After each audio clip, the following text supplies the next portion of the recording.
Reaching the Old Zealand, a minesweeper champion, the Dragon of Portugal, Vice Captain America, the world's fourth greatest forehead, and a geography semi-finalist at the World Championships, Zealand!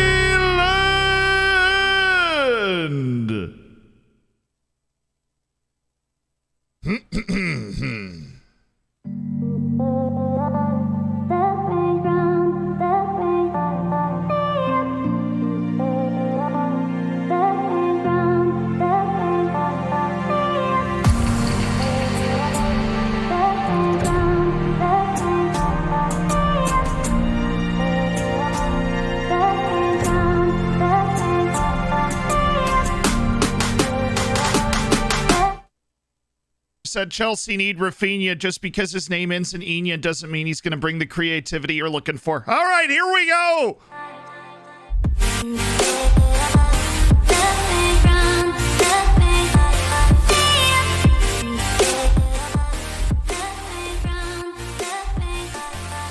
That was fun. That was fun.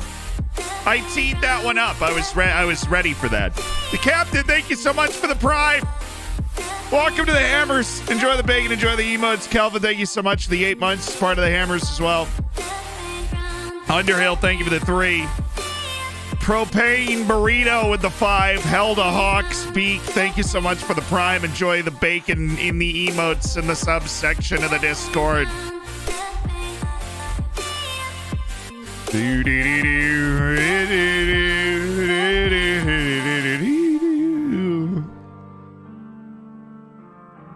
Yeah, Wout Weghorst is probably going to end up in the top flight again. It's going to be fun. Very sad Burnley fan today. Of course, condolences to Burnley, but I've got to be happy for my boy Jesse Marsh getting getting some street cred by not blowing it, basically.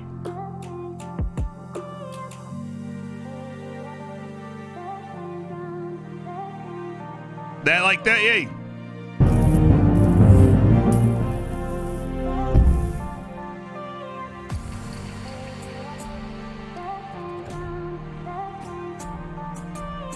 One day I'll learn what all this sub stuff means on Twitch. You get a badge next to your name, you get emotes, access to the subsection of the Discord where you submit the stuff for save your saves and stuff. Allows us to pay for 25 editors, 17 thumbnail guys. Yeah.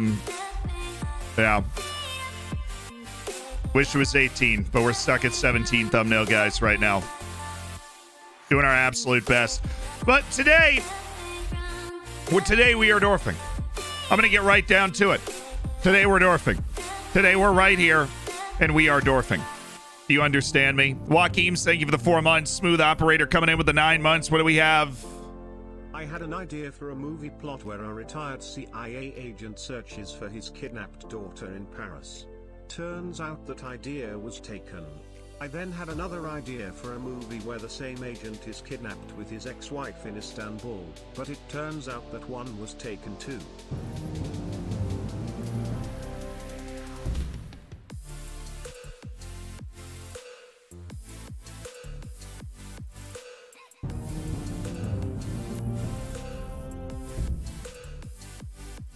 My wife asked me to go get 6 cans of Sprite from the grocery store. I realized when I got home that I had picked 7 up. No, you heard that one before. Joshu, thank you for the 9. And Tired Dad, the name checks out. Thanks for the 10. We have heard that one before. It's a good joke, though. The Taken one, we hadn't. I'm going to go with a B. Because I haven't even seen the Taken movies, but I'm assuming that is like the plot of Taken and then Taken 2, starring Liam Neeson. Tosser, thank you so much for the 6 months. And hi, thank you for the 6. Up Hamburg, back in the Bundesliga. Goodness. Finally, he got relegated for the first time ever, if I remember, but now able to get right back up. I like that. We're not right back up, but close enough. Rue, thanks for the prime. Othmos, thank you for the 18 months. When will we see the Dorfers in the Austrian? When will we see Dorfers in the Austria squad? Well, Vanderhorst played a friendly for the U.S., so he might not be able to make it. When will we see Dorfers in the Austria squad? Oberschmied. Do we need to wait for Vanderhorst to become Austrian, or do we have other candidates? Manuel Oberschmied is the best candidate. So we're unbeaten in our first 7 league matches. We have literally conceded 1 goal, and it was in our draw against Salzburg. We also drew away to Austria, Vienna in a 0-0 match. We opened our group with a 2-2 draw at Lugano from Switzerland. We just dramatically outplayed them, but we were unable to win, which, you know, awesome! Anyways.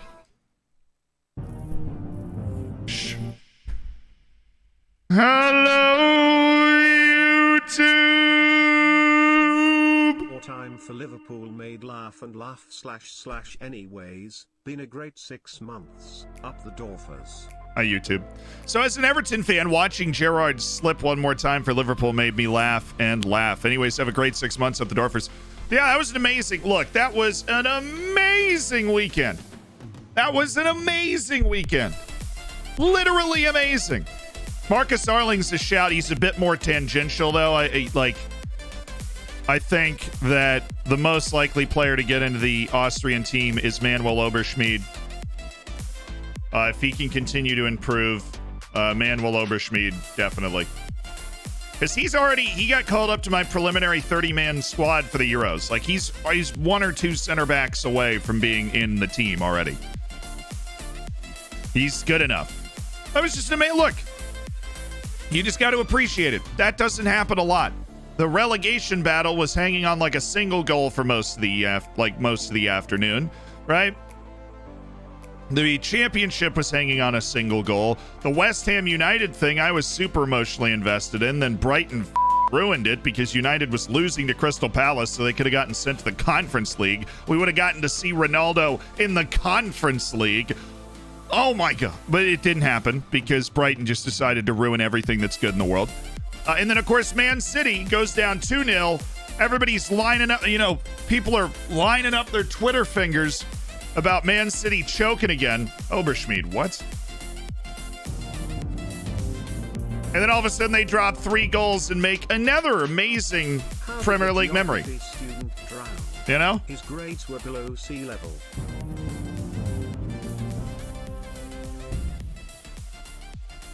Thanks. Should have brought a snorkel. Fabregas, thank you so much for the 13 months. B+. Britt, thanks for the 200 bits. Last up, Chuck, thanks for the 5 months. Should have brought a snorkel. Salah did Aguero. No, I think at that point he knew. I was watching a live ticker, right? I was watching the stream, but I want to know what's happening as quickly as possible. So I was literally watching a live ticker on the internet. And the City goal came in like 2 minutes before the Liverpool goal. Like the third City goal. That was pretty crazy, though. That was pretty nuts.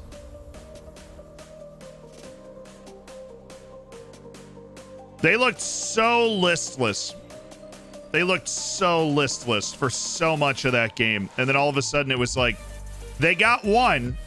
And once they got one, they did the blood was in the water. They could smell it.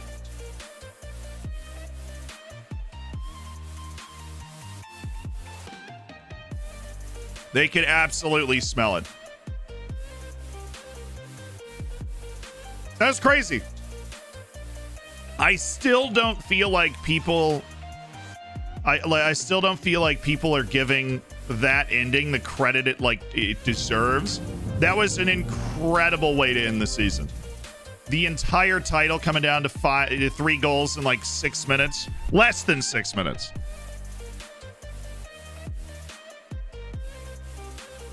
I did see the whole Liverpool thinking it was 3-3 for a moment. Like somebody shouted that it was 3-3 and everybody freaked out because they're like, oh my, it's 3-3. We're doing it. We're winning the league, lads. And you hear this whole like cheer go around the ground. And even the broadcasters, like, I think they've heard a false rumor. That was funny. How about Leeds, though?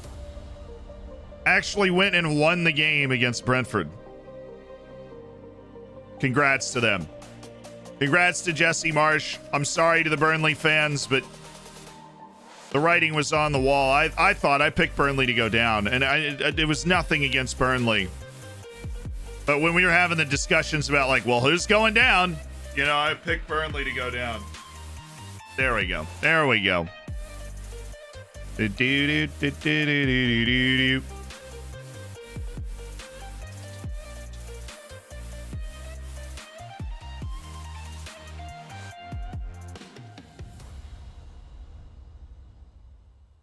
The issue for me was that Burnley just like not won any games. You know what I mean? Like they just Burnley hadn't won any games.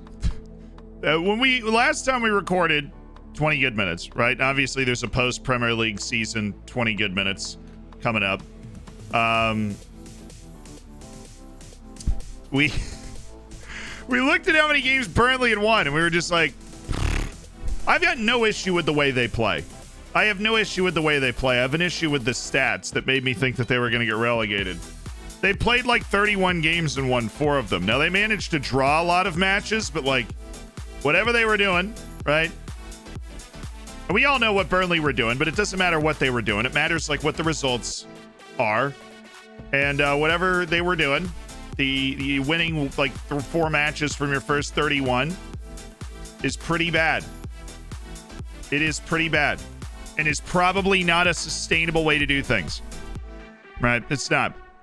Burnley played as a League One team for a lot of games. I mean, look, Norwich and Watford were much worse, right? Burnley was by far the best team to go down. They're incredibly likely to grab an automatic spot right back up because they were the best team that's going down by some margin, right? They were. Not fast enough yet. Thanks for the prime. Below the sun. Thanks for the 6. And Mert Van Mary, thank you for the 6 months. Goodness, there's a lot of silver bacon going around today. Hi, Zealand. How are you, Rob? I'm doing fantastic. I hope you're doing well, too. I've just gotten the honor of managing the All-Star games in Sweden with no goalkeepers in the squad. That sounds fun. Burnley would have still got relegated with Dyke. Yeah, but they would have done it going down with the memes. It's like a captain going down with their ship. Cool. Away to Altach Rheindorf in the Admiral Bundesliga. That is how we kick off the stream today. 3 points. Needs to be. 6 months. What's up, Kirky? And Novulo, thank you so much for subbing as well. For 25 glorious months. That is a very long time. That's diamond bacon and then some. Zealand on my day off is always the best. What's up? I hope you slept in today. Because you deserve it. Pavel Ilko.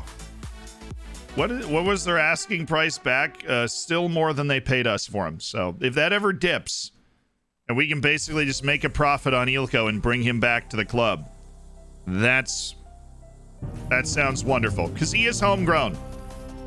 And he is versatile. And he is just a nice guy.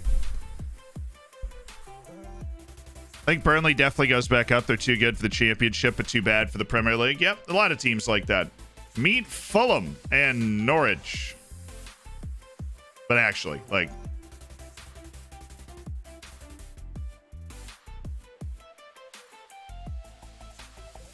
there are a lot of teams like that.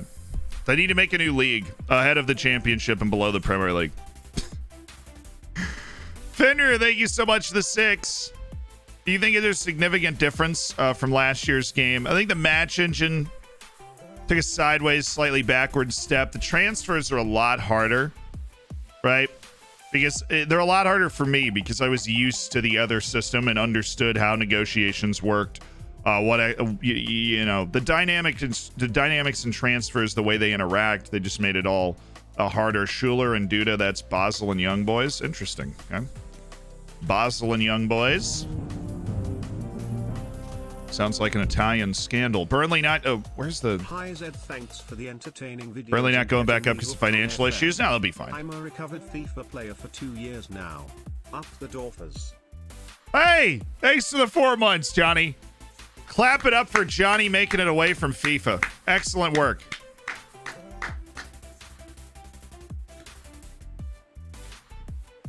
Okay. Let's pick our team for the first match of the season, or first match of the stream. And we do not have the Nazgul, but we do have Amadou Zadi, who's going to make his debut today. Amadou Zadi next to Manuel Oberschmied. Linus Volkvist is off. We need basically full rotation today, because we're absolutely exhausted from our last match. Up the Werthers originals.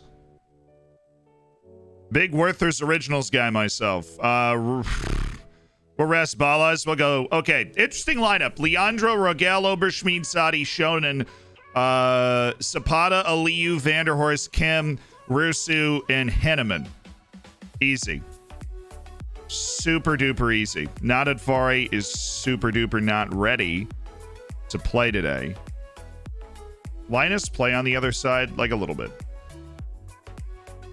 So we really just want to rest Nadadfari, but yeah, he is nonetheless. Rusu, Henneman, Vanderhorst, Kim, Aliyu, Zapata, Sud, and Sadi, Oberschmied, Rigel, Leandro. I hate it. I hate that we're having to use Amadou Zadi in a league match. But I know that we have to use Amadou Zadi in this league match. Do not want to risk the injury, and we know that our team is good enough overall to make this work. One of my favorite childhood memories is building sandcastles with my grandmother, but my mother always took the urn from me.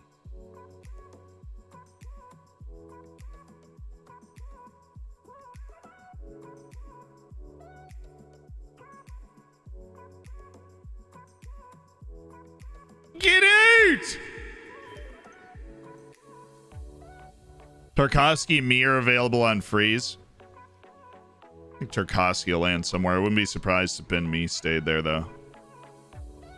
They'll cry, like crying, you know, I wish we could have kept him up this season. It was my fault, you know.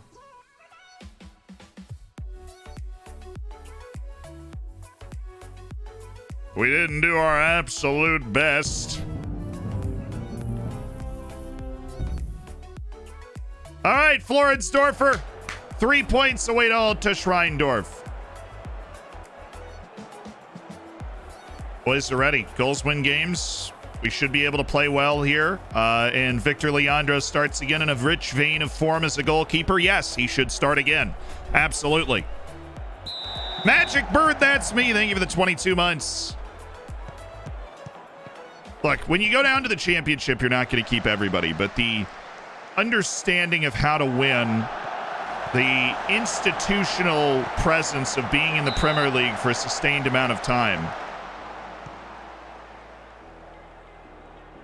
the recruiting draw, they're in a solid spot. I wouldn't be surprised if Burnley popped right back up with a first or second place finish in the championship next year, but you never know how these things go. Probably could have said the same thing about Sunderland back in the day, and they got relegated. So I don't know what's going on in the locker room. What kind of owner is Bowley compared to the U.S. owner, compared to other U.S. owners in the Premier League? Believe it or not, I've never met him personally.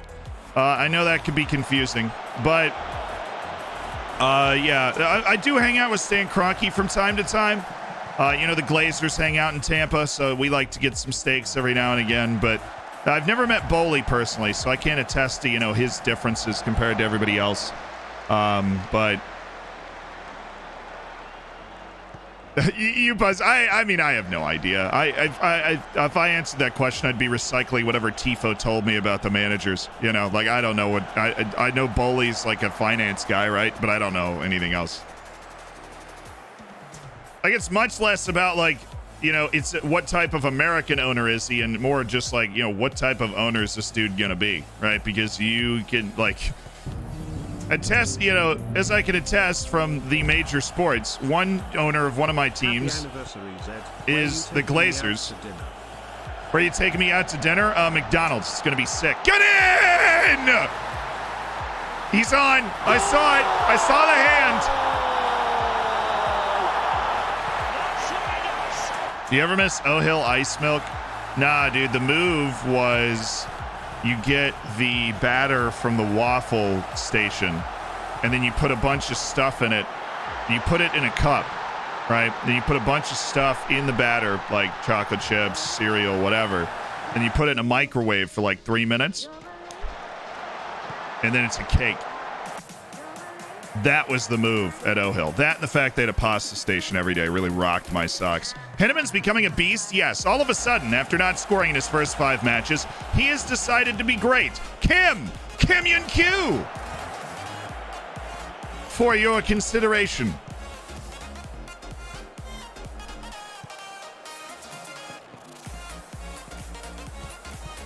So I lived in Fitzhugh, so O'Hill was my dining hall. Oh, get in! No, don't get in. Take it slow, my man. Take it slow. Take a chill pill. Sudden. Nope. Zapata. Vanderhorst! Vivista! What a save. Dang it.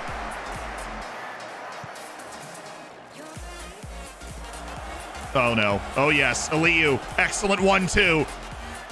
The Germans! Aliyu. I really don't have a lot of German players on my teams often. That's a rare sight for me. Sudden.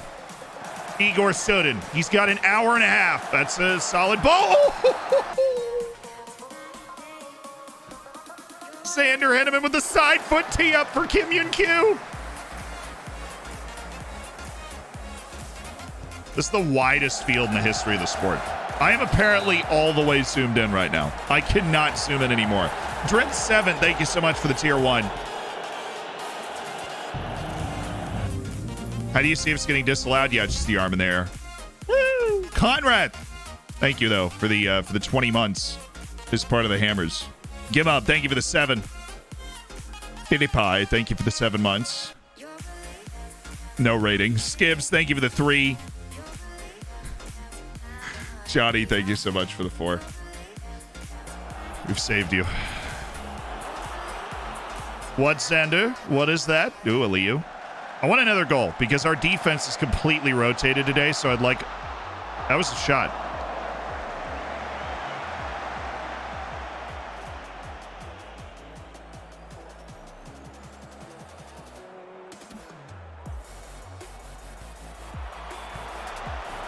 Okay. Oh, no.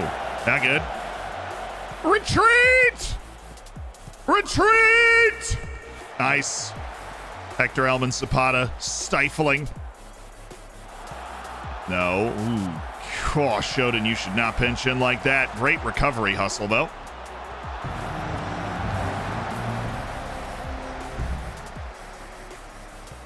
Flushed face.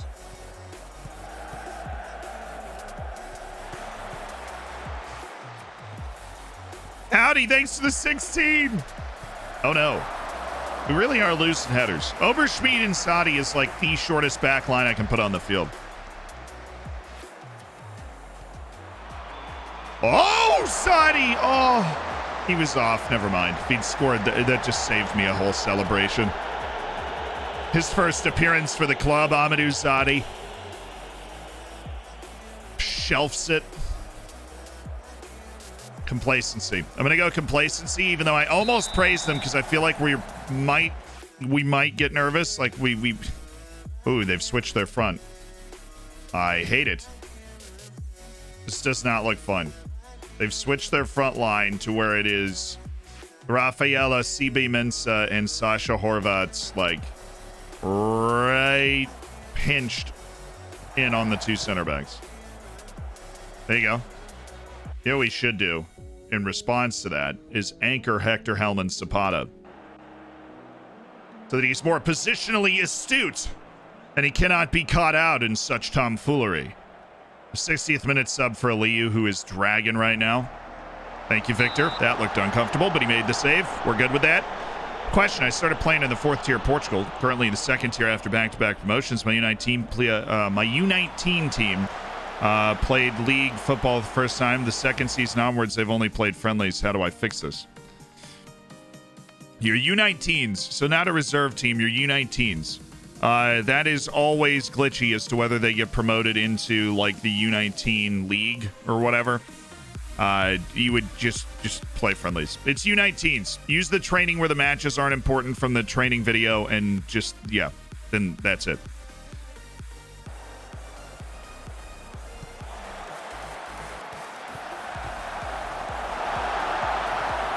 He's off. Ugh. I was going to lose it. Shambolic defense there. Shimada Bread, thank you for the 2 months. And Yelly with the gifted sub to Spicy Lord. Yeah, thank goodness. They were both offside. There were 2 offside guys standing in front of the goal waiting to, I don't know exactly, waiting to do something. Okay.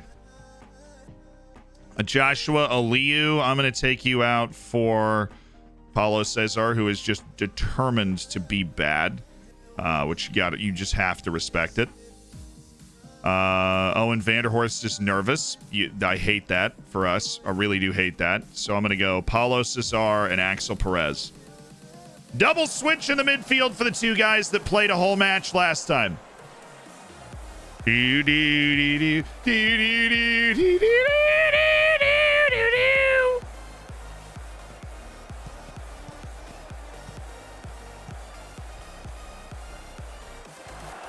Nice, nice, nice.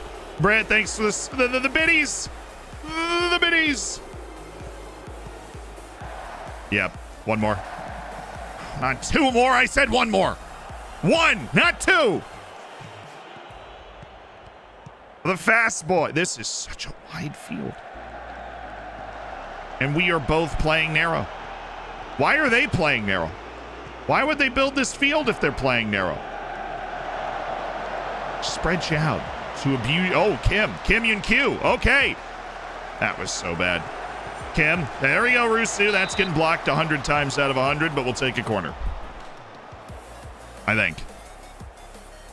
We're not sure.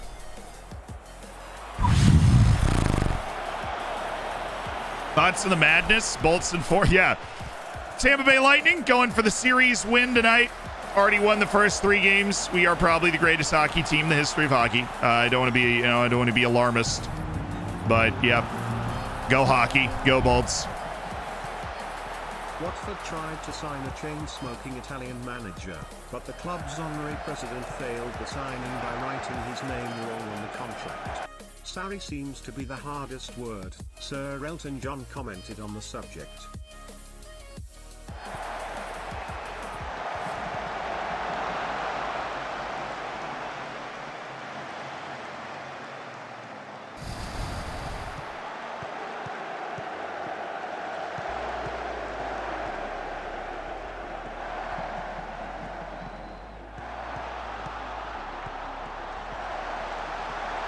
Oh, nice play. Oh, my goodness. Hey, Mamma Mia. Okay, third sub is... Kim's playing well. Let's just take Hector Helman Zapata off. Manuel Oberschmidt's the guy anchoring our back line. He's dropping a 7.7 right now. Henneman, Kim. Seelden.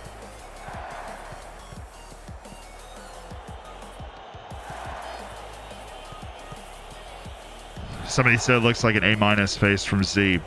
I was thinking about it. I'm going to go B+. It was very creative, but I don't know if the dad joke landed as well as it could have. I don't know.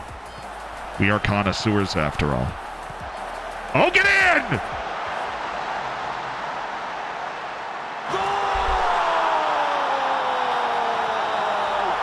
Why are you cumping the mic? Why are you the way that you are? Yelly, thank you for the gifted. Shock walking to the hammers. Xander Henneman's got 2. And it's 2-0 and Alda Reindorf. Ah, brilliant. So it just sounds bad? No, this is the reverb that you get, when you're in the studio. This is how you get extra reverb, you know what I'm saying?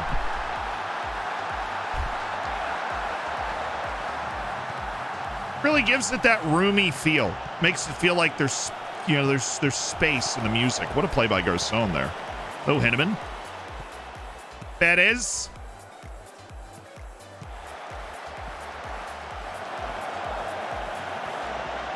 Come on. Got a son. Yes. No. Yes. No. Paulo Cesar. At least he went for it. Oh, Rusu. How you doing? Back. One more. Wall pass. Not a wall pass. He's off. That's great. Great news.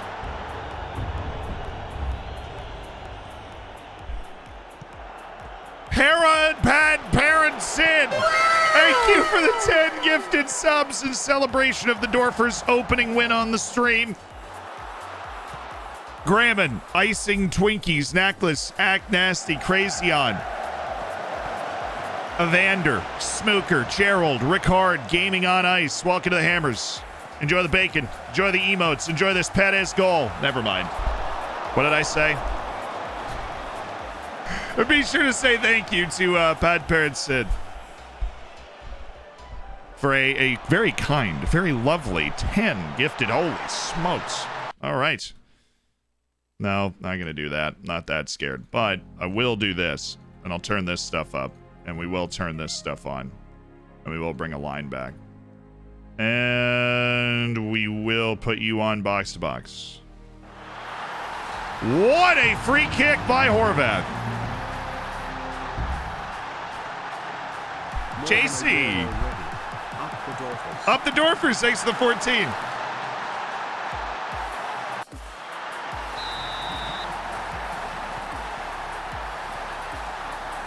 Okay, let's just play out the rest of this match, please, now that they've all of a sudden decided to make it close with a real banger of a free kick.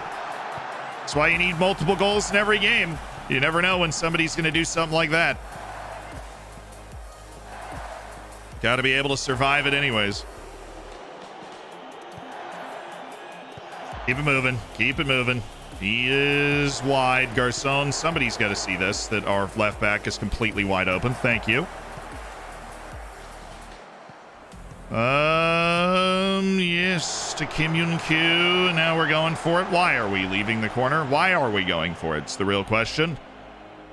Blow the gosh darn toot and whistle. Thank you. That was the goal. 3 points. On the road against Rheindorf-Altasch. Did you know milk is the fastest liquid on the planet? It'll pasteurize before you see it. It'll pasteurize before you see it. Get this man a Fez. It's a good one. And we've heard it before on this stream, but it is a good one. We're playing well. Long may it continue. Yes. Amen, sister.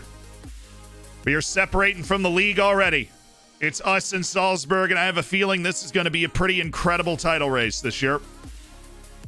Because both of us got knocked around a little bit last year, so I think both of us reloaded up. We retook stock of what we were supposed to be, how we were supposed to do things. Now it's coming to fruition, and we're about to just run over the entire league, both of us. Your 5-match run of league games without conceding is finally over. I mean, we gave up a really good free kick. Amadou Zadi was pretty solid. Debuts are never easy, but I felt like he coped with the pressure well. Somebody said they wanted to see Amadou Zadi after his debut. He's a darn solid center back from the Ivorian League. He's our 4th center back for this season, and we're excited to just have him around. His aggression, decent athlete. Not very good with the ball, but we wanted to loan out Alex Nazareno so that he could get regular first-team playing time at a high level. We got a great offer for Alex Nazareno's loan, so we took that. Nazareno's got that potential. He's got a chance to be a great player for us going forward. So Amadou Zadi's our 4th center back. We also do have Volkvist. Volkvist is going to be able to play some center back for us if we end up in a situation where we need, you know, a second center back pairing, and we would rather rotate in Rigel, but a few games here and there for our boy is not a bad thing for Amadou Zadi. But he's not a long-term huge pickup. Me up yesterday and said I was using too much citrus in my cooking. I'm not allowed to use lemons or limes anymore. It says ST ban. Vasco da Gama. Okay. 7.5 million, way too much, apparently. I would recommend individual corner taking. Okay, good for you. I would recommend ending David Shestak's individual passing training. Oh, well, that's just a bad idea there, boss. Blessed with a natural creativity? Sure. Carlos Garçon.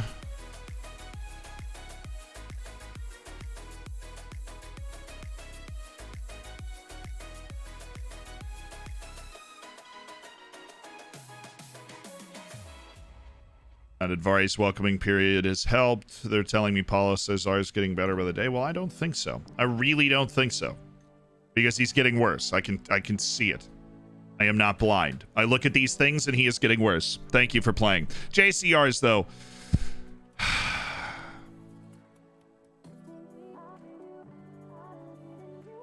It's a Wailing Banshee gave it a C. I think it's a C. I think we're... I think it's a C+. It is a respectable, solid dad joke that if you told to a random person in public, you could make them cringe. And that's like pretty important, right? If you told the dad joke to a random person in public, it would make them cringe, right? You please show outs in the... well, we had a lot of outs over the course of this transfer window. The big ones, Skenderovic and...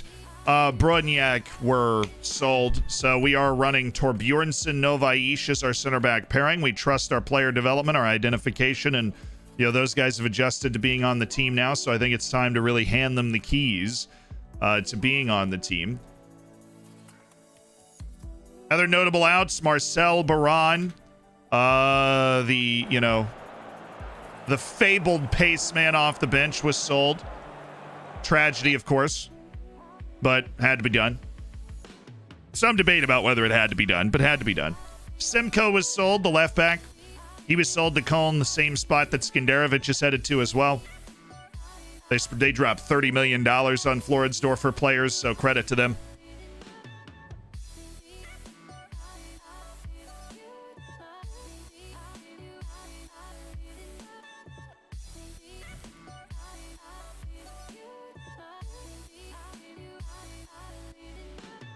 Pour one out for Goatniak.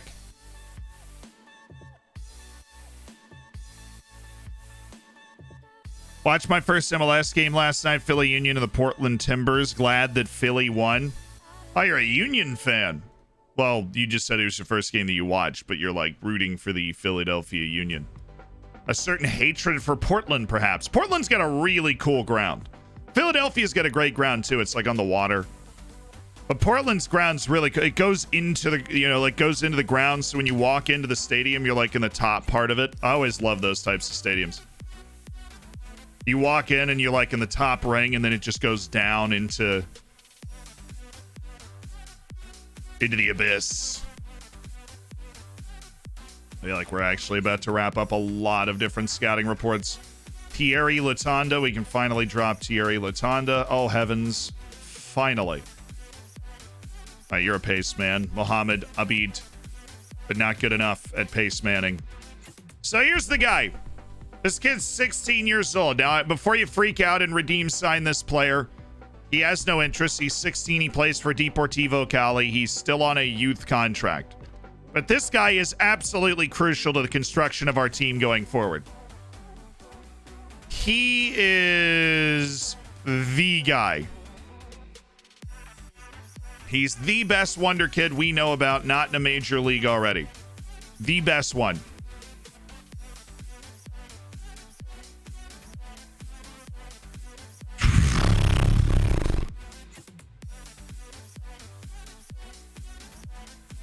You gotta love that.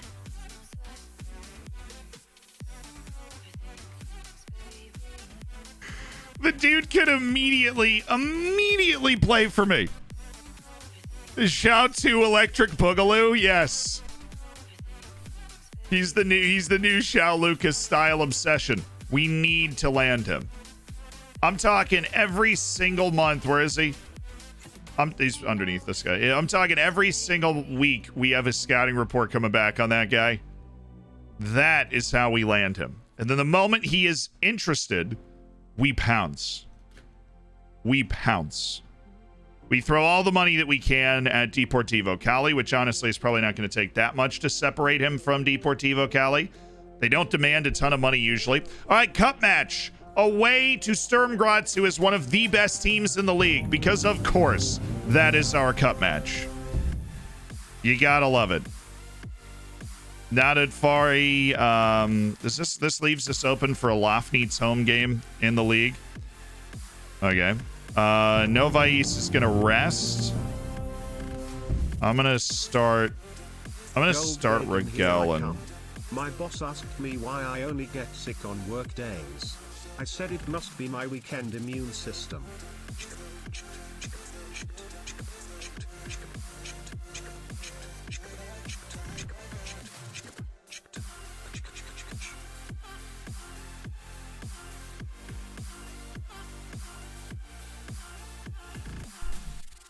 Mr. Choke, thanks to the 11 months. That's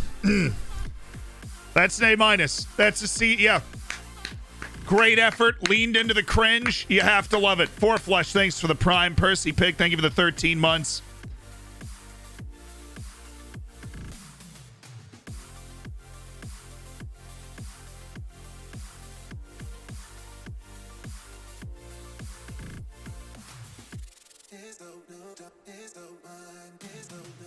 I feel like I might not have gotten this SD band joke. It's going to bother me. I feel like I might not have gotten it. I feel like there was some other part of that I just didn't understand. We're going to go Danelli as our cup goalkeeper. Mateus Danelli. We're going to start Volkvist and Torbjornsson. And Zapata's definitely not going to start, so we're going to go Garçon's the deep lying playmaker.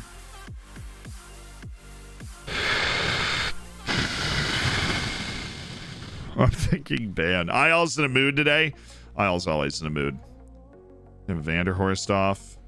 Oh, let's start David Shestak. I mean, we've got, you know, a well-rounded team with a lot of players that we like putting on the field. No shame in that. Absolutely no shame in that. Amadou Zadi. No, we've got Novais. We got Shodan, Zapata, Vanderhorst, Kim Yun-Kyu, Axel Perez. So Cesar, Shestak, Kuba, Balas, Henneman, Garçon, Nadadvari, Volkvist, Torbjornsson, and San Rogel. We're starting Volkvist and Torbjornsson in the cup because we do not want to... I mean, look, Amadou Zadi was actually fine in the last match.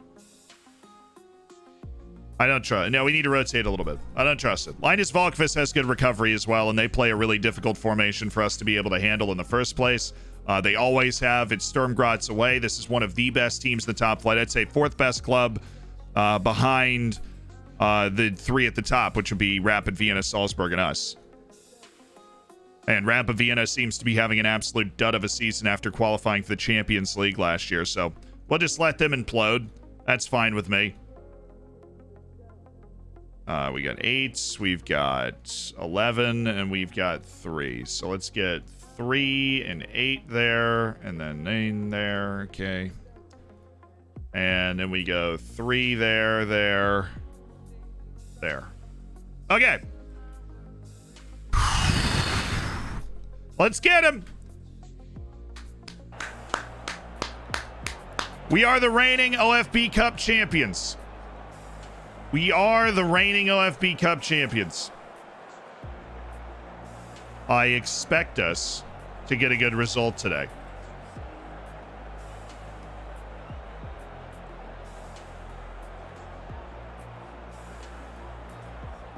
This is not easy. Even though this is the second round of the Cup, this is one of the best teams in Austria that we're going up against in the second round of the Cup. And sometimes the draw is going to do you like that, and you just got to find a way to survive. Adamu, good work from Nadadfari. Nadadfari, no. Torbjornsson cannot be losing headers to Junior Adamu. That cannot happen. I feel sick. Forsen. Away. Oh, goodness. Okay. Good start.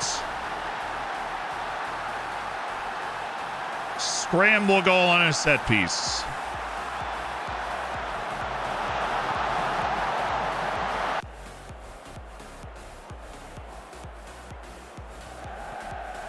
We put a pretty darn good team out there today. So it's not like, I mean, this team's less watered down than the one that just won in the league, really. It's just not, like, why do they show those highlights? Because you just never score that. My .01 XG header from my right midfielder.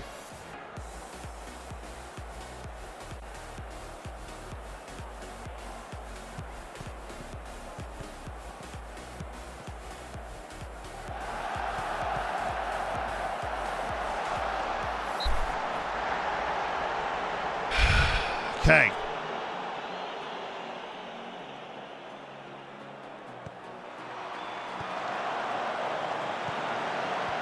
Oh, I love how Nadadvari. Where is Nadadvari? Just strolling around. There he is. Yeah, way to get back to your position at left back. Way to get back to your position there. Send David Shestak, our central midfielder, all the way out there. Natural recovery. I mean, we haven't started badly in this game. The goal we gave up was not like a tactical goal. We just got bounced. It also included half their shots they have in the game because we blocked the first shot, and that's why the goalkeeper, Danelli, was on the ground. Thank you, Rogel. Okay, Paulo Cesar. San Rogel. Ulrich Torbjornsson and Linus Wahlqvist. I mean, the wide ball's obvious here, but we actually just passed our way right through the entire team. So,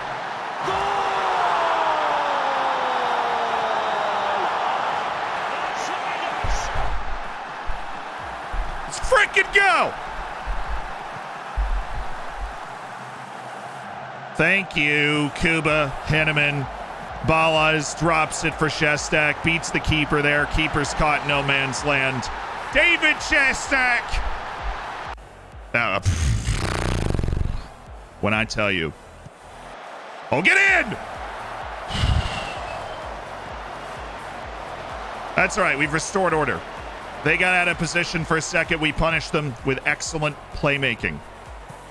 Ooh, yes, no. On Wahlqvist wide. Kuba, Shestak, Ballas. Sander Henneman, think he's off. No, he's on! Hey, what's up? Specific teams you'd recommend managing if you're new to the game, Facts. I don't know if you are. Manage a good team in a bad league. Sander Henneman! He's gone for pure power there, and there was no saving it for Osagovic. Huh. The 18-year-old Belgian is on a roll now. You probably could have seen that coming because he dropped like 16 goals in the Belgian second division as a 17-year-old. San Rogel's not playing well. We've had a lot of shots on target so far, so I'm happy. Eyes on Rogel will make us 55th minute sub to bring in Nadadvari and move Wahlqvist out there. Not Nadadvari, no Vaish. And then move Wahlqvist out there. Sorry, they look similar.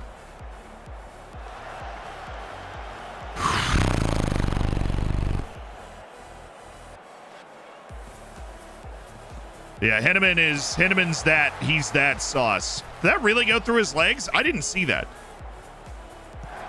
I thought he just zoinked it right over his shoulder. Emphasis on zoinked. That was an exceptional header given the circumstances.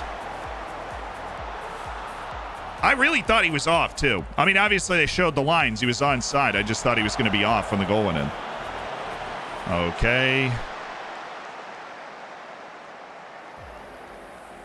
Regel's getting even worse.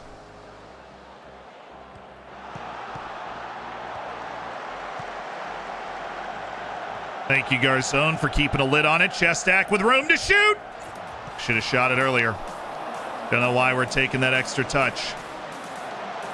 Yeah, give me that sub. Give me that substitution. Boom, right there. Fernando Novaish. Boom, get on the field. Easy. Zoltan Nadadvari, again, not super fit. Igor Shodin on 60 minutes. Sultan Nadadvari out. See if we can get Sultan through these next 2 matches by resting him a little bit. Ooh, shoot it!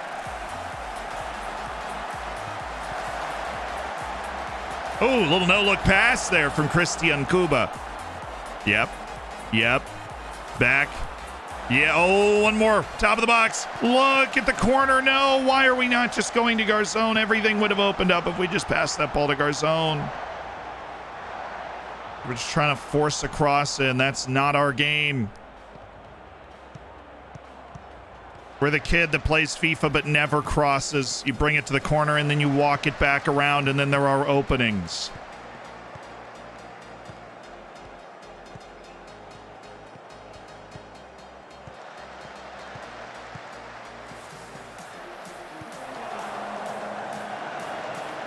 Gotta win this. Have to have that ball.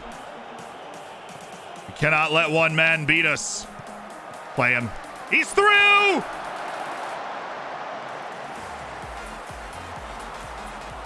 Yo. Nice turn. Kuba, that's a bad ball. Bjornsson just left that entirely open, but it kind of worked because they had nobody else to put pressure except for one guy that Novaisha obviously could defend. Pass behind you. Thank you. Linus, excellent.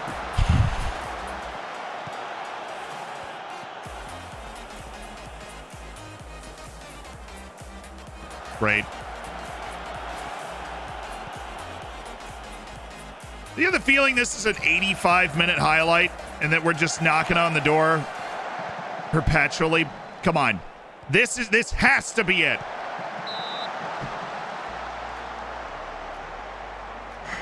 Dude.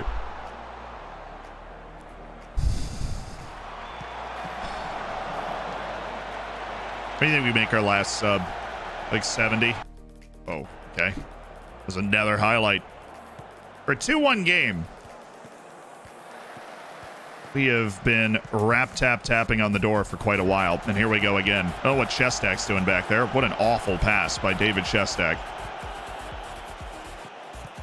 Dude, it wasn't even close to being the right move there.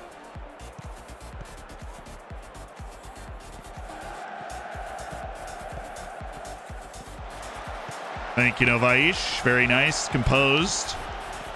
Very nice. David. Oh my God, David. You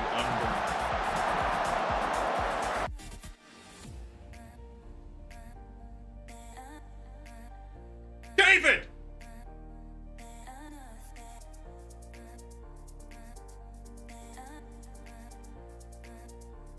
How much did they pay you, dude? Seriously. What are you doing with the passes and the turnovers and come on, dude. Me, Pablo. El Capitan Pablo Rodriguez for the leadership in the last 15. I want David Shestak to lose the armband today because he was captaining this side at the moment.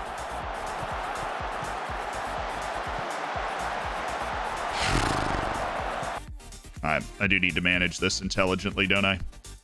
We do need to manage this intelligently. A little more defensively responsible, a little less swashbuckling for the last 15.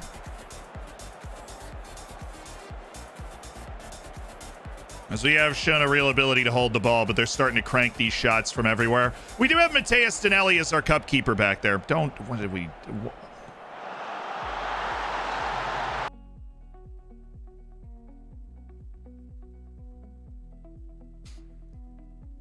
I don't want to talk about it. Don't even mention it. Don't say it. Don't say anything. I don't want to talk about it.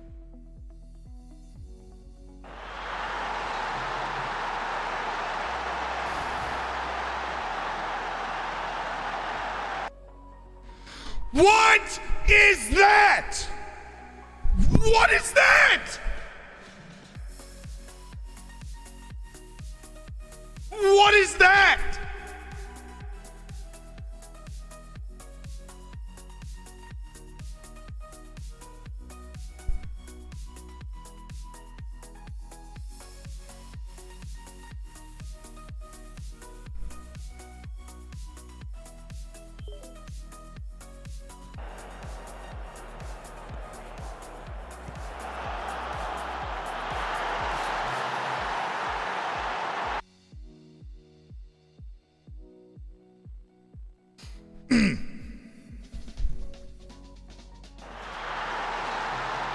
the 90th minute.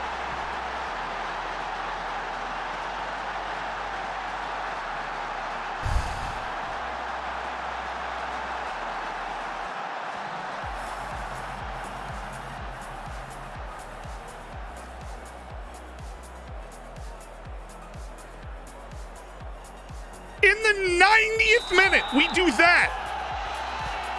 Never in the history of our team have we pushed the center backs forward and they just take off running forward. That's an awkward time to join the stream. The 90th minute. Why? Why?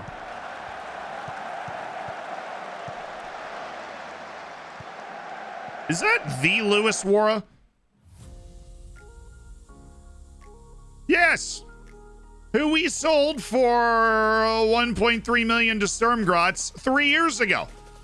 That is Lewis Wara. Interesting. Didn't even know he could play wingback.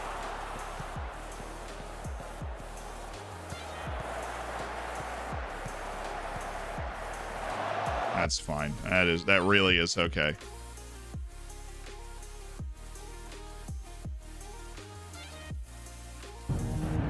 They also brought in Nico on at the top of their formation, who's a better aerial presence, but we swapped out defense as well.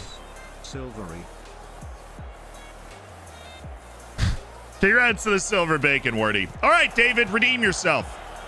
You do have a goal in this match, David Shestak. Redeem yourself. Torbjornsson, Cesar, Mate, still Mate. Linus Wahlqvist with space and time. One more. Shoot it. Yes. Take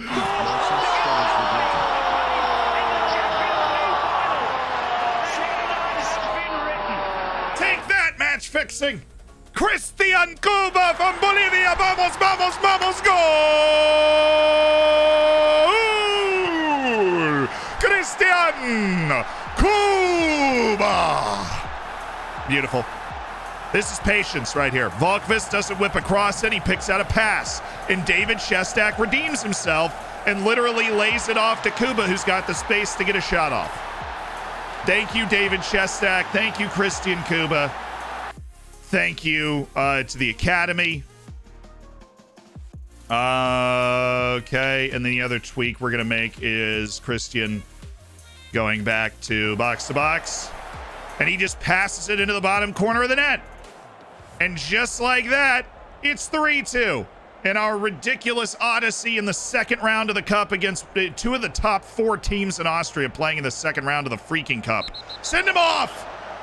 Ref! He's taking it out on his former team. Get him off the field. Rigged. Oh! Pablo! What?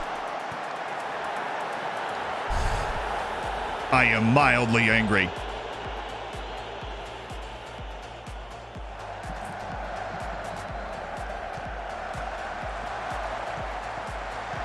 Kuba. Got a son! Got a son!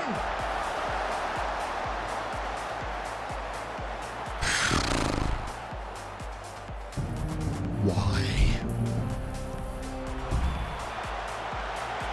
7 months, up the Dolphins.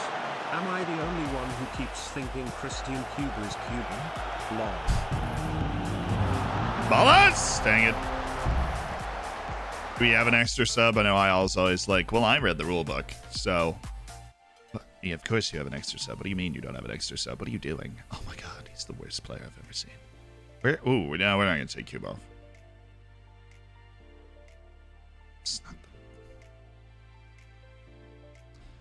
It's not a sub. I just didn't want you to make me do that. Okay. Hey!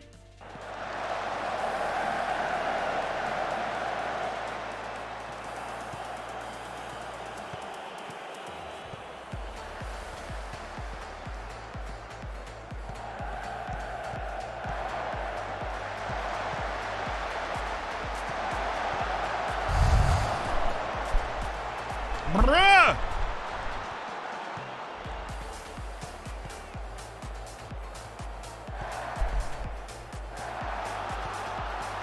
Shestak, Balaz. Good save. Great.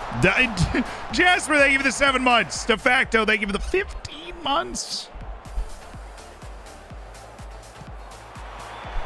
Oh, that is audacious.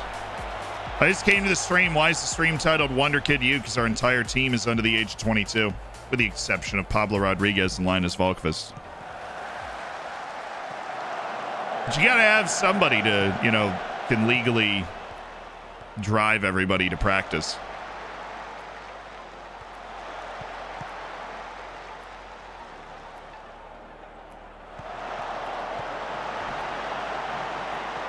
Novaish, not today, dude.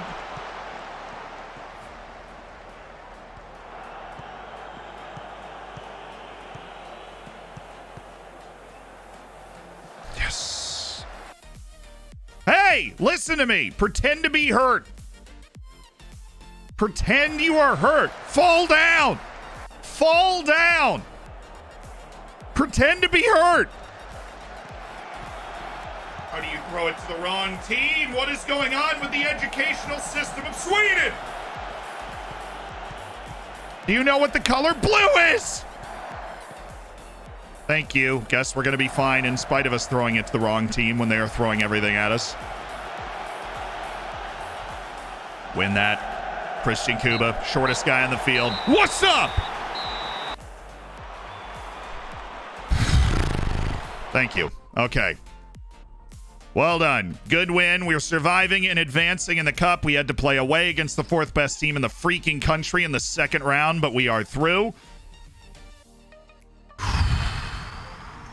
Wasn't perfect. It was certainly memorable. Thanks to Christian Kuba and David Shestak for finding a way to just touch that ball into the back of the net. Mate Balas. What playlist do you use for streams? It's called Stream Beats by Harris Heller. Got a bunch of different playlists. I believe we are in the EDM playlist on the album with the purple sword on it. For more interesting music news, tune into Zealand. Doesn't have any idea what he's talking about, but he'll give it to you with passion, you know? He'll enlighten you with enthusiasm. For someone who's an actual teacher in Sweden, you have no idea. Oh, come on, I'm from the United States. Don't even humor me on the educational system. Don't even humor me. In the state of Texas, the Cherokees that went on the Cherokee that went on the Trail of Tears moved willingly, okay? You don't understand.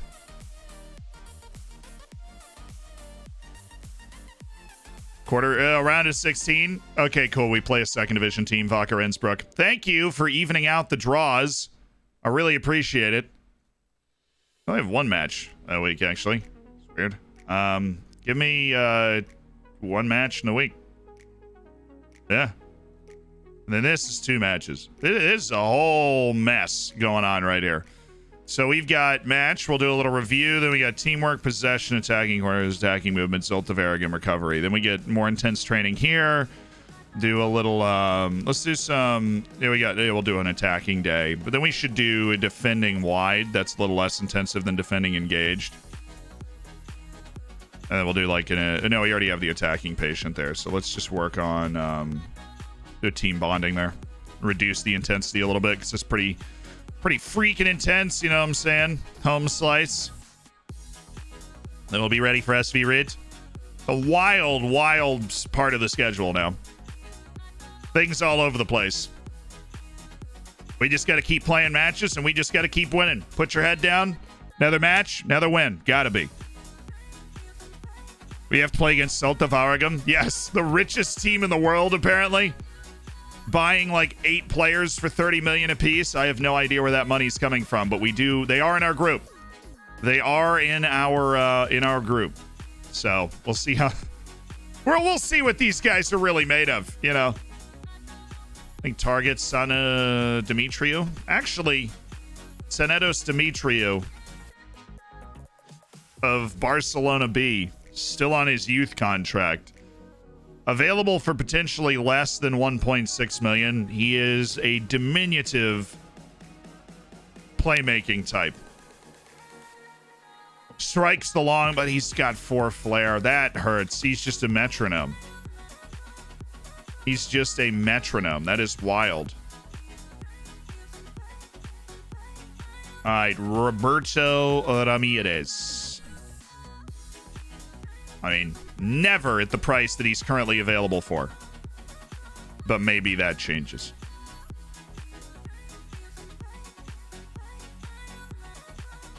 It could change. It'll be fine. Meredith, thank you so much for the Prime. Andre Viana, thank you so much for the Prime.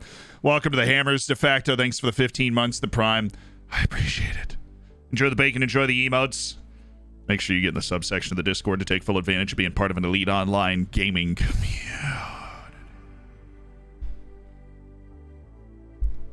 Said Yusuf Demir should be dropped from Austria. Yeah. You learn to ignore those headlines because why? That dude could not play any matches except for Austria, and I would still call him up every single time. Every single time. I just put him on the futures because I consider him a futures player, but we are, alas, in the future, and he is not somebody that should be on the futures list because, of course, he is 28 years old. We're going to leave him there, though, because it's all good. Torbjornsson still going nuts. Love to see it. Christian Kuba going relatively nuts. As nuts as you can go for a guy that's like 23 years old. Paul Russo doing his best. Garcon showing some improvement. We've got our wonder kid goalkeeper, Victor Leandro. Him and Nadat Fari are the only guys that are like appraised as wonder kids by media description. Donnelly, he gets one match and all of a sudden he's training like a madman. Sander Henman, Owen Vanderhorst, Mate Balas, Axel Perez, Linus Volkvist, Amadou Zadi, Josh Aliu. Oh, we can talk to Josh now. Nice. And Hector Elman Zapata, I praised him last time and he got mad at me, so we're not going to do that. We're just not going to do that. Praise the best trainer. It's always Christian Yildiz. Student proves like an absolute madman. And he really is a pretty decent player down in our U18s. In a contract, perhaps? Very, very balanced ball winner. Victor Leandro's had a fine start. I'm pleased he's been able to come in and make immediate impact. They have a chance to mix it up. They're a solid team, Lafnitz, so we've got to be ready for anything. 4 months too long. Thanks, Regisu, for the crippling honesty. And Phantom coming in. 7 months. How has it been so long? So we had a lookup for Yanis Hadji. I'm going to throw that up now. Yanis Hadji. He is playing at Brentford. Oh, okay, cool. Brentford, 74 caps, 8 goals for the Romanian national team as well. Gillespie, thank you for the 9 months. And a Dorf. Everywhere a Dorf. I forgot the way that song goes. What just happened to my brain? Jiggy, thanks for the 7. Glad to be a part of an elite online gaming community. Giannis playing in the championship, got him promoted to the Prem, played in the Prem. So far this season, not been great. 6.45, a goal in 4 appearances, but he did play with Aston Villa in the Premier League for 3 years before being bought by Brentford to get them back up to the Prem. And with Rangers, turned in 2 very good seasons before all that started. So this is probably a pretty likely career trajectory for him in real life. They were promoted as champions, Brentford, so he does have a nice winner's medal from there. And they did win the Scottish Premiership in 2021, which was, of course, in real life. So the only trophy he's won was the championship since then. But he's clearly been a regular player, a very regular presence for the Romanian national team, and has dragged Brentford back into the Premier League for this season after a couple of years down in the championship. That is the life. Kaime, thank you for the 2 months. Welcome back. And Tragic, thanks for the Prime. I like Giannis Hadji in real life. I think he's capable of something like that, and I'm assuming ideally not getting sold to the championship to have to get himself promoted back up to it again, but like being a mid-level Premier League player is absolutely in his wheelhouse. Crawl? I don't like him.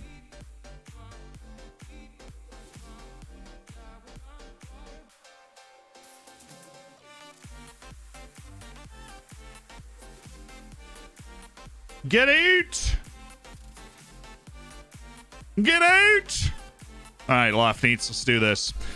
There's a player named Naif Agurd, rumored to West Ham. He's a good defender. Well, that's good.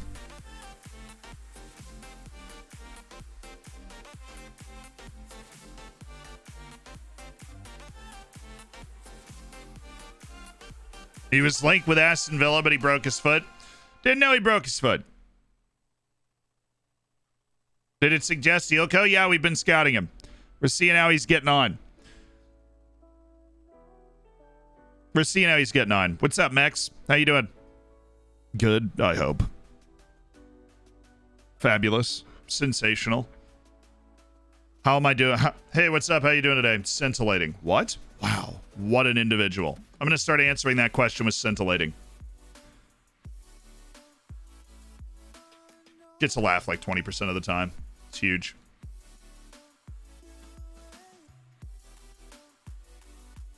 They really do want Tonelli, don't they? I mean, 7? Like, what do you keep offering and you keep turning down? Like, I am not offering a crazy return offer. They're literally offering me value at 6 million and I am offering 7 million. And they're like, yo, dude, whoa. First of all, how dare you? Yeah, I have a couple of questions. First of all, how dare you? I was like trying to remember what show this was from The Office. I was trying to remember what show that was fun. Hey, Kim's been called up to Korea. Let's go. I said it, and then I was like, wait, that's really close to a quote from something. The tripwire went off in my brain, and I was like, A lot of guys in the Dutch reserves. Porto and Genk in the Champions League. Let's watch that. Have you tried changing the transfer date on the Colombian wonder kid? Worked with me for a 17-year-old Korean who didn't seem to be interested. Could be worth a shot. It could be worth a shot. Igor Sjoden gets the start. Linus Valkvist gets the start at right back as well. No. I'm going to go Son Rogel. He gave us a bad match last time, but Rogel and Sjoden so we can rest well there. Torbjornsson and Novaish. Yes. Now let's go Oberschmied instead of Torbjornsson. Then Torbjornsson's here. That makes sense for me. Paulo Cesar, get off the field, bro! Then Perez and Aliyu and Balaz is off. Apparently Rodriguez took a little bit of a bruise anyways, so we're going to go Rusu and Xander Henneman. And then we're going to take Danelli off for Victor Leandro. So Leandro, Rogel, Oberschmied, Novaish, Sjoden, Hector Hellman, Zapata, and Aliyu, Perez, Kim, Rusu, Xander Henneman. All right, they're going 4-4-2. Old school. They're kicking it old school.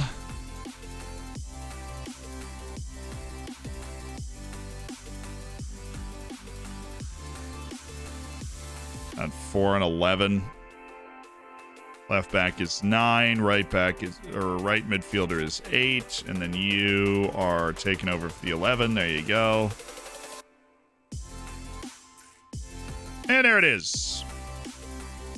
Great work, everybody. Let's go beat Lofneats. No captain. That means Kim Yun Kyu is going to take the armband. Interesting. Is Novaish like even on the...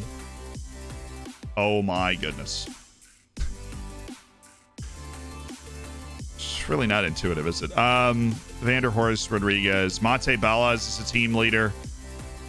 The answer to your question, no, he is not. Rusu's there. Liu is already an influential player because he was a Bundesliga guy. Isbala's even, not even, kind of. What's the difference between a kangaroo and a kangaroot? A kangaroo is a marsupial found mainly in Kangaroot is a person from Newcastle stuck in a lift. Shut! There was a typo. You hate to see it. You really feel like you've let yourself down when there's, when there's not a space after that period. You can't help but feel like you've let yourself down there.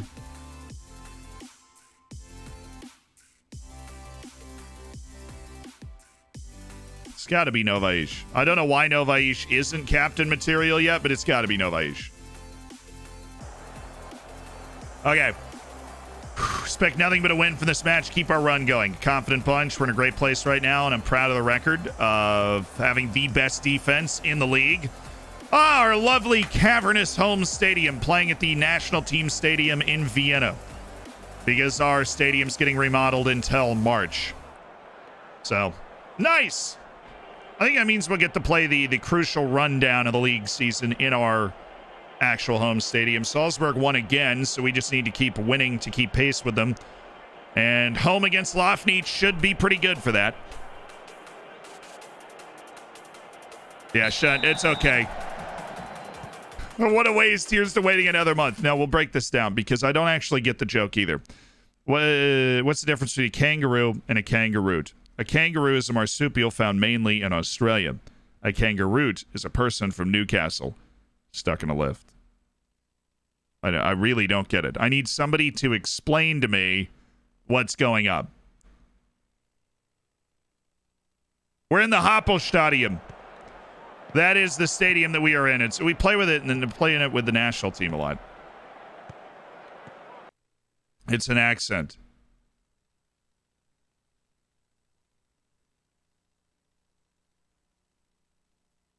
It sounds like I can't get out. How? Okay. Yeah, legitimately, I didn't. Okay. You guys are the ones that are going to have to appraise that joke. You're going to have to appraise that joke. Because I don't know if I'm equipped to appraise that joke. From Shut the Competition. Yo, what? Ref. What? What? Excuse me? Am I the only one seeing this right now? Am I the only one seeing this?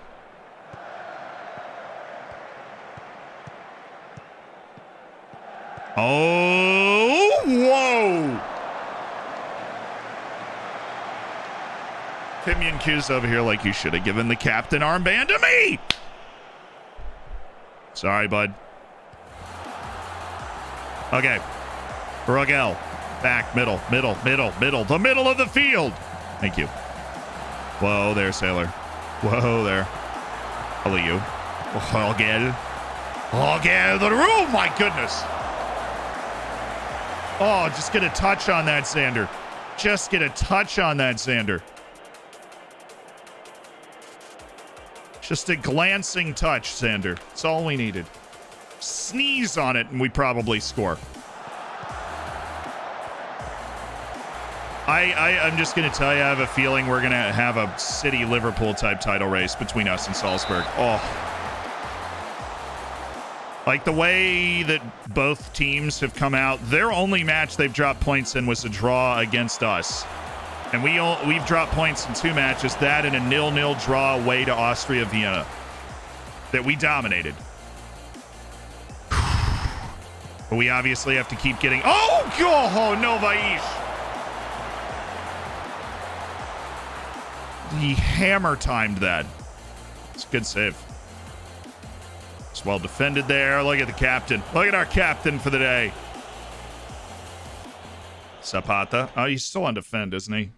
He didn't do a roll check before the game. Yeah, he can roam.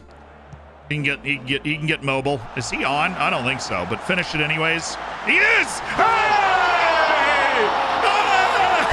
Hey! Is he on? Probably not. Wait! What a moment! The Romanian Rusu! The Romanian abroad! Brilliant! That just felt too simple. Diesel eats 2 meals a day. Breakfast and break furious. Vin Diesel eats 2 meals a day, breakfast and Breck Furious. So bad. B+. I like that.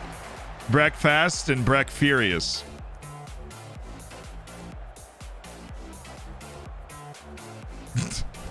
Charmin Dushang, thank you for the tier 1. Welcome to the Hammers.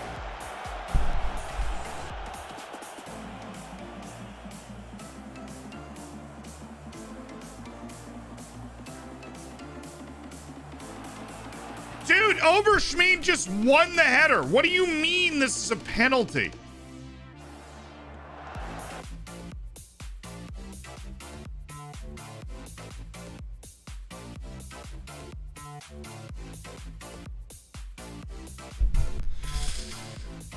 Ranger, thank you so much for the prime. Welcome to the Hammers. Enjoy the bacon, the emotes, the subsection of the Discord. Thanks for spending Jeff Bezos money. Cool. Well, we do have Leandro. He's a big lad. Victor Leandro. Come on, Victor! Bro!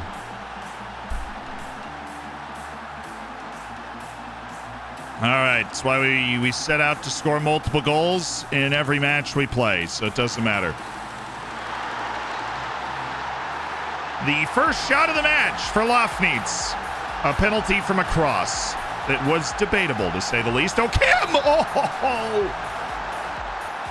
Kim Yun-kyu! A punishing strike from Kim Yun-kyu. Rogel. Bring it down. That's cool, too.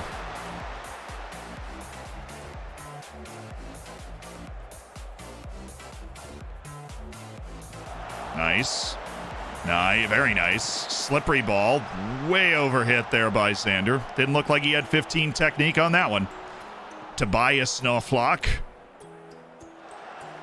Rogel. Not usually a guy that wins that, but okay. Aliu. Oh my goodness, it's Axel Perez roaming free, and it's the Mexican abroad. Outstanding. Yes, his first goal for the club, Axel Perez. Great ball from Aliu's perfect passing lane. Perez takes the extra touch to round the keeper, tucks it home.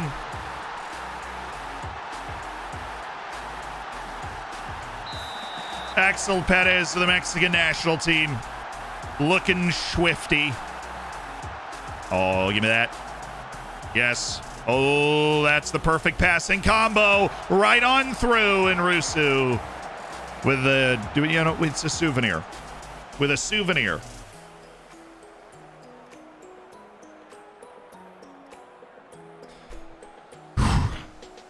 Yeah, it's a good play. Axel Perez is a good finisher. He's a smart player, good finisher.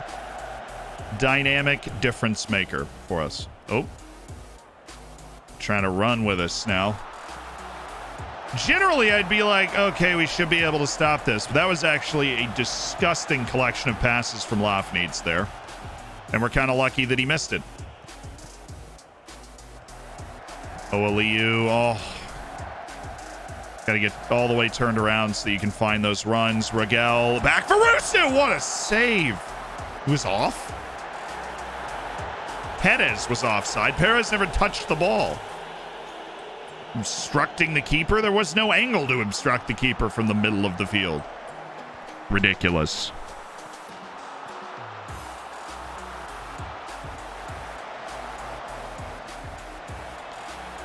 Yeah, we're good. We're Gucci. Complacency. Turn him around with a little I have faith in you. Hector Helman Zapata. Doesn't like the complacency talk. He can't handle the heat. Oh, nice. Give me that. Nice, Manuel. Oh, Axel. No. Oh, my goodness. That is not a threatening play, but that was a very scary looking shot. Okay, Kim Yun-kyu. Oh, man. Somebody holding a target in the stands. Sub. Give me Christian Kuba, please. I'm looking at an Ulrich Torbjornsson sub on 65 for Novaish so that he'll be okay for our next match. And we're going to get that. Novaish out. Ulrich Torbjornsson with his fresh legs and generally great ability is in. Ooh, back. One more. This way. This way. This way. Aliu. Oh, Axel. Oh, no. Don't take... You've got to use the ball's momentum and take the touch onto the other side of the defender.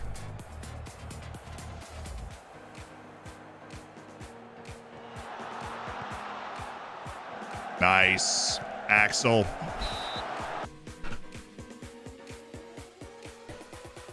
Yo! Oh. Rogel. Oh, shoot, Manuel. Rusu off for... Monte's nervous, so I'm going to go David Shestek. I want somebody that's capable of scoring a goal, but I also want Monte to be available for the next match. Oh, Shestek! Tobias Knopflock with the double save. That was terrible.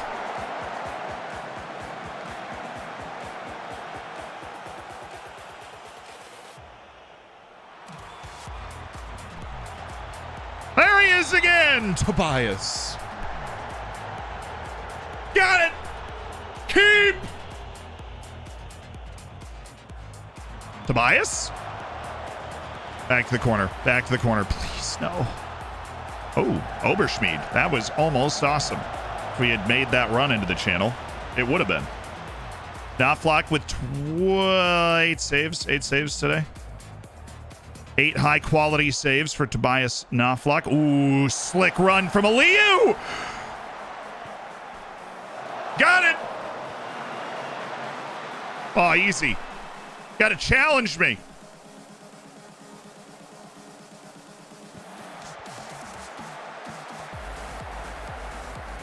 Oh, boy. That's fine. Zapata. That's asking a lot of Xander. No, I know this goalie. He's in the national pool for Austria. He's like the 5th best goalkeeper from Austria. He doesn't get called up, but like I know who he is. And clearly he is... oh, come on. From that position, we can't threaten. I'm unhappy. We won! That's 3 more points for Floridsdorfer. It's a grind. You've got to get 3 points every time.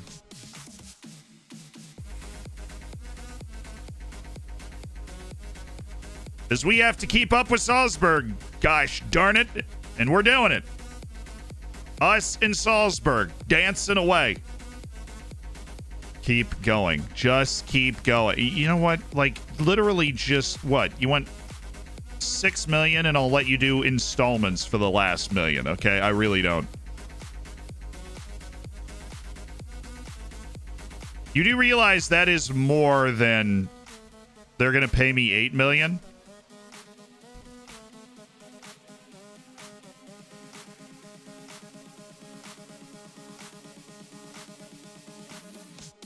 I hard locked 7 before, and they were like, nah,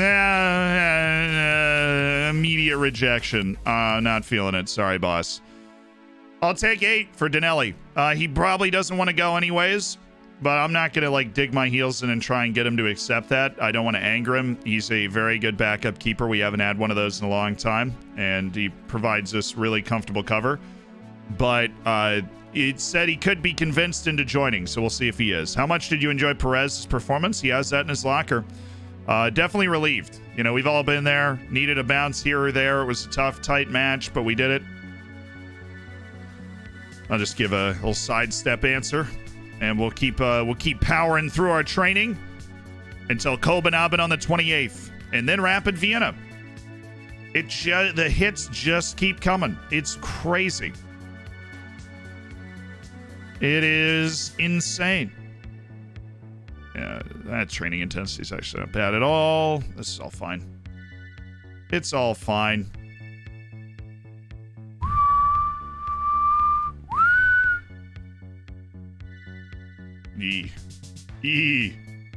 Not good. That guy, on the other hand, definitely good. Absolutely talented player. Great negotiation skill. Yeah, apparently they just, I don't know. I hard locked 7 million up front, and they were like, no, absolutely can't do that. Like, that is supremely offensive. But what if we paid you 8 million over 2 years? And I'm like, cool, I don't need the money right now, so I'll just take the more money than I was initially trying to get from you in the first place. We still in the cup? Yes. We won 3-2 in extra time away to Sturm Graz. And we advanced to the third round of the cup, where we will play Wacker Innsbruck of the second division on the road.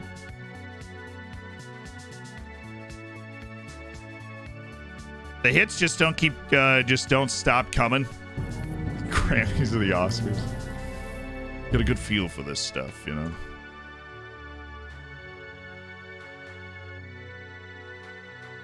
Rumors of a takeover of the unique cup holders. One or more interested groups believed to be preparing offers. Club indicated with no formal bids been made, Wagenorfer would be willing to entertain the proposition. Did somebody say Sugar Daddy? I'm gonna light a circle of candles, and in the middle of the circle of candles is gonna be the word Sugar Daddy.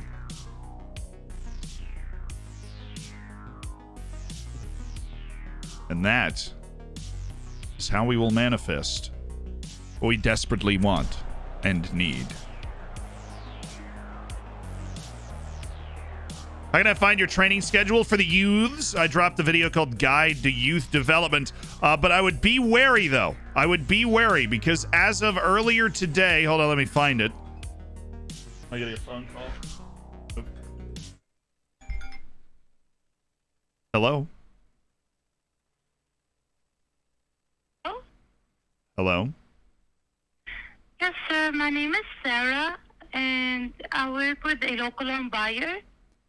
And I was calling to see if you're interested in selling your property for a cash offer.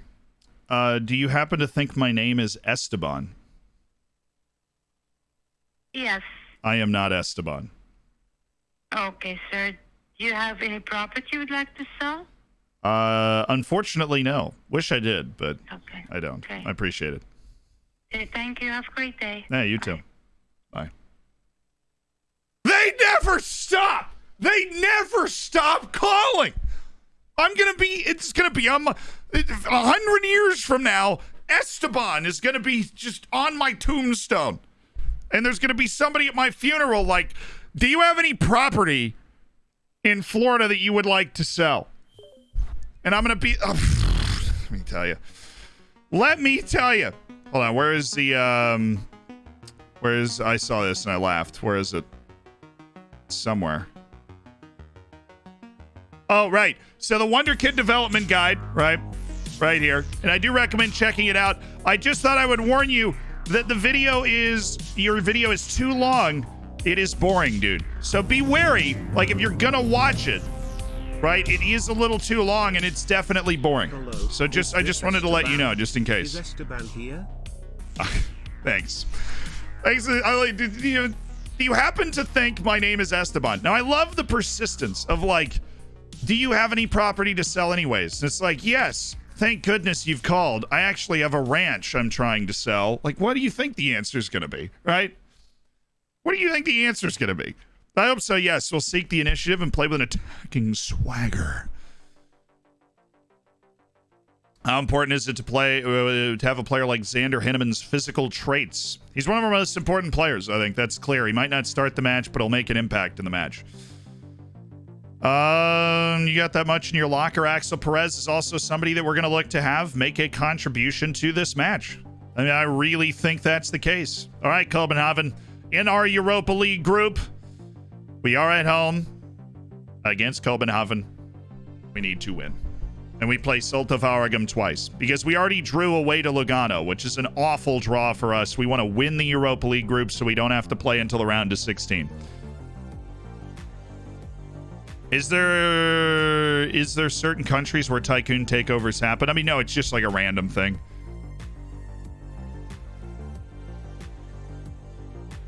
I actually used to like, there used to be text messages like, hey, Esteban, do you want to sell whatever? And I would respond, I'd be like, yeah, I'll sell it for $1 million, and they wouldn't respond. Whenever she overheats, but honestly, I'm not a fan.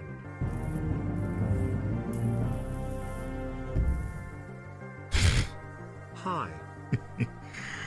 Honestly, I'm not a fan, okay? This is ridiculous. I will buy you a fan, honey. Some people, right?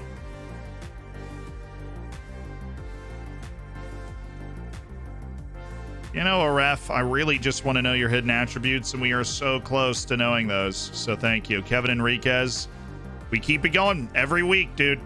Every week. We are going to look at Kevin Enriquez. We're not going to stop.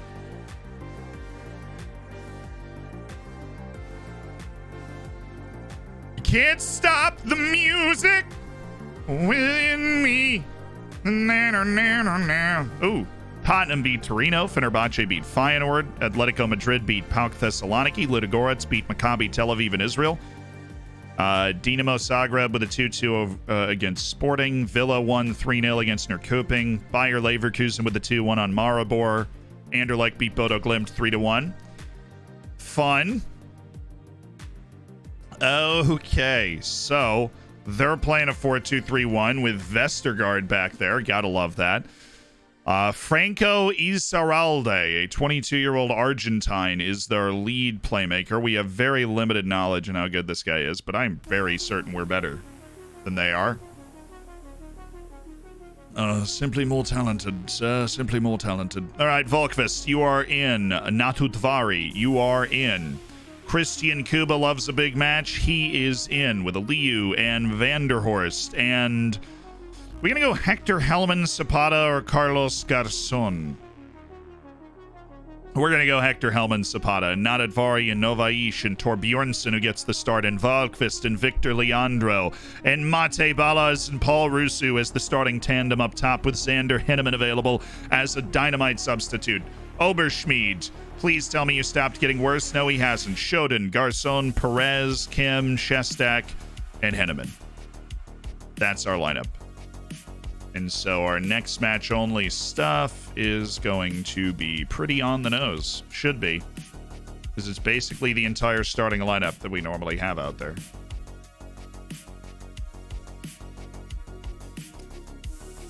I think you just need to swap those. So we do have Christian Kub out there, and he is spectacularly short. He's not actually that short. His jumping reach is just terrible. Okay, this is the big one right here. You ready? Europa League group stage, Copenhagen. We drew our first Europa League match despite the fact that we played really well, so we need to get 3 points, especially at home, especially against a team that's not Solta Varagum in this group.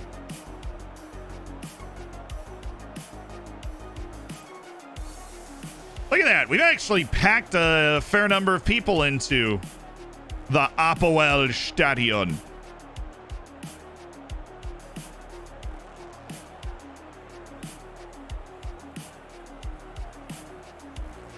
Top of the afternoon to you, Ghosts. How you doing? So I did some research. That address is 4 different construction companies under Esteban's family name, plus another property and another block under their daughter's name, all linked to one phone number. Seemed odd. Somebody actually looked up the address and they keep asking me if I own. So apparently it is linked under Esteban's name. And my phone number, I guess, is the contact phone number. Wonder if there's a way to contact them and be like, hey, you had a lot of people trying to buy your property and they're all calling and texting me. I don't know if you want to sell, but you should probably, like, this is your problem.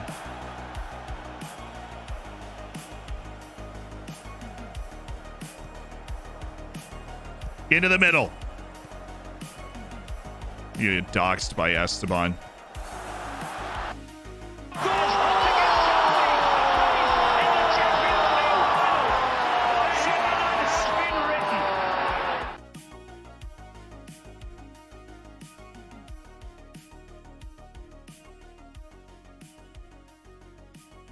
Oh, it's the American magician! Oh my word! Owen van der Horst!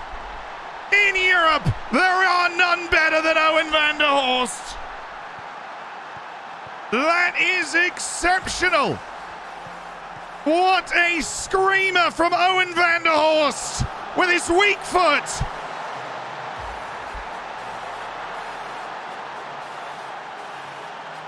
He was rested in the last couple of matches. He is ready for this one.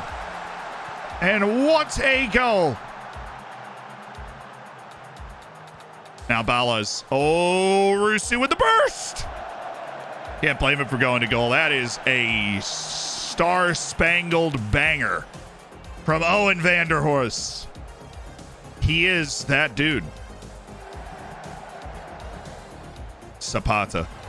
Van der Horst. Lovely. The ball's sipping around today. Not at Vari.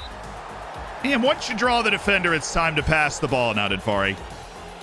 Once you draw the defender, it's time to pass the ball.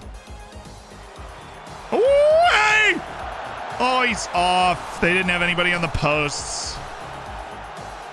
Rajkovic is lucky, dude. Lucky. Yeah, I would say Owen van der Horst is soccering pretty effectively right now. I would say he's soccering pretty effectively.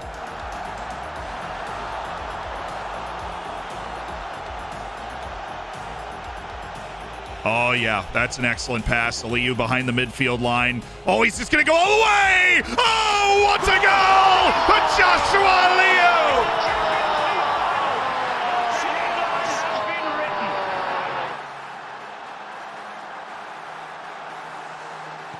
All the way home, they thought he was going to pass the ball, but he's just never passed it. He's run right through the defense and tucked it to bed. Joshua Aliyu. He just dummied the pass and walked on through. And it's 2-0 Floridsdorfer inside 15 minutes.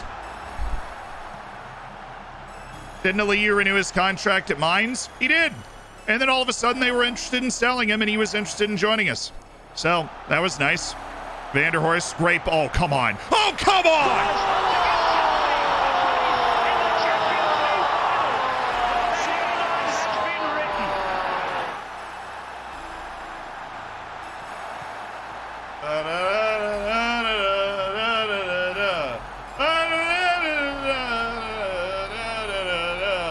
Oh, come on!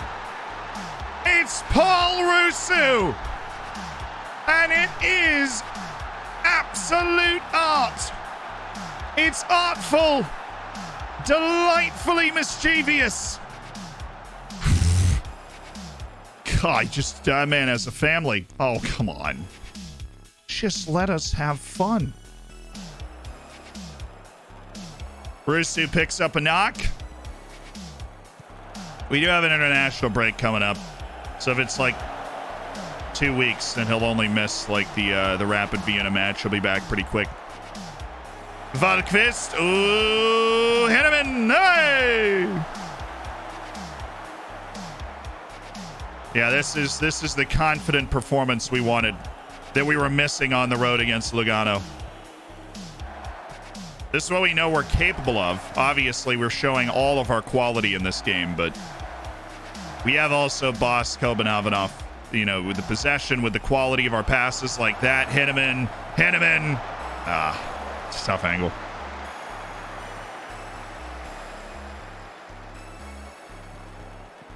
Nice slick pass for Nadotfari. Ooh, that's a really good ball. Torbjornsson domineering. Liu. Oh, what a touch! That is so freaking good.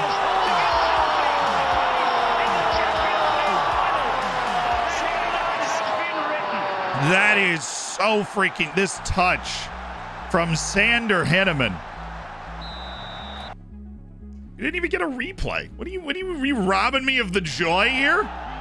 Give me the replay. Look at this. Electric pass from Aliyu, just brings it under his spell. It sits up perfectly. Defender has no chance to get his body in the way. Sander Henneman's got a bright future at this club. Took him a little bit to get comfortable. Now he is comfortable. He has a very bright future at this club. We seem determined to run a really solid Copenhagen team completely off the field today, and I'm here for it.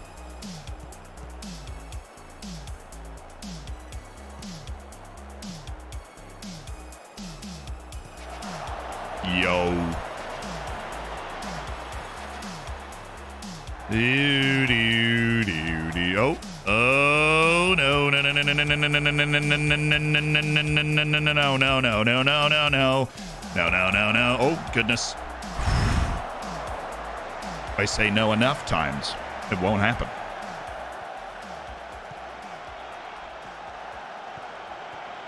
Oh, now they're showing the highlight. Oh, you gotta love it. Thank you, game. I appreciate it.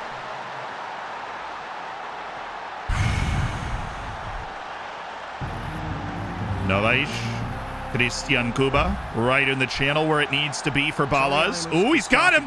Sander! I was busy watching a documentary about how ships are put together. Riveting. Bagpuss, that's a B+. I like that one. I was watching a documentary about how ships were put together. Riveting. Dude, if Xander scored a chip too, I was gonna lose it. If Xander scored a chip too, I was going to absolutely lose it. Not Advari, great header. Oh my goodness. We look so unstoppable right now. We are walking through them. I mean, how easy did that look? The cohesion, the quality of these, like... All right, now Advari hammers it. Balaz very quickly to Vanderhorst, right into a pocket of space. Defender doesn't know where to go, and then there's Sander Henneman. I mean, it's like a hot knife through butter right now. We are just walking it into the goal. Except not actually on that play, but like we could win this match like 7-0. We could completely embarrass their team. Aliyu. Not Advari. We certainly have a really special core. Oh, Kuba! I mean, you might as well, right? Go for that spectacular goal if the window is there. That's smart. That's really smart. You got both fullbacks. You got both center backs. They're not pressing up, understandably. Great pocket for Vanderhorst. Oh, yes, Kuba using that space. And then on to Henneman. And Xander makes it 5-0! The traveling Danish support is in shock. Floridsdorfer is running riot. First half substitute Xander Henneman has a brace. And this time it's Christian Kuba that's played him in.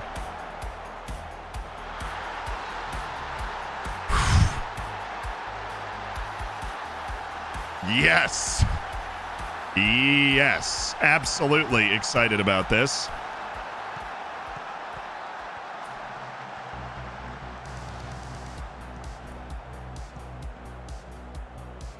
Oh, yeah. I'm there.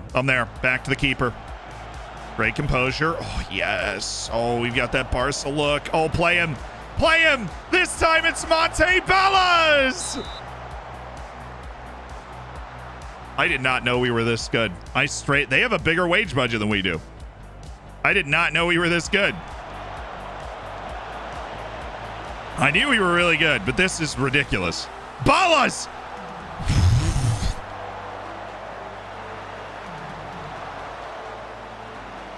Copenhagen's over here thinking they're going to be able to get out of this group. And we have just absolutely lit them up like a Christmas tree here.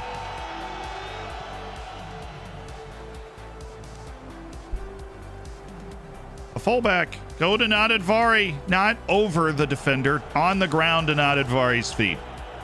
That forces the defense back a ton. Team is auditioning for the new rich owners. Yeah.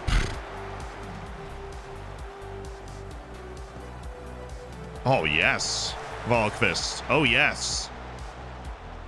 Linus.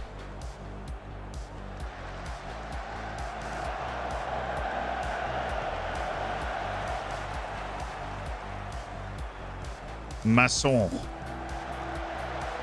Oh, no. Well, we just defended nobody. Good block.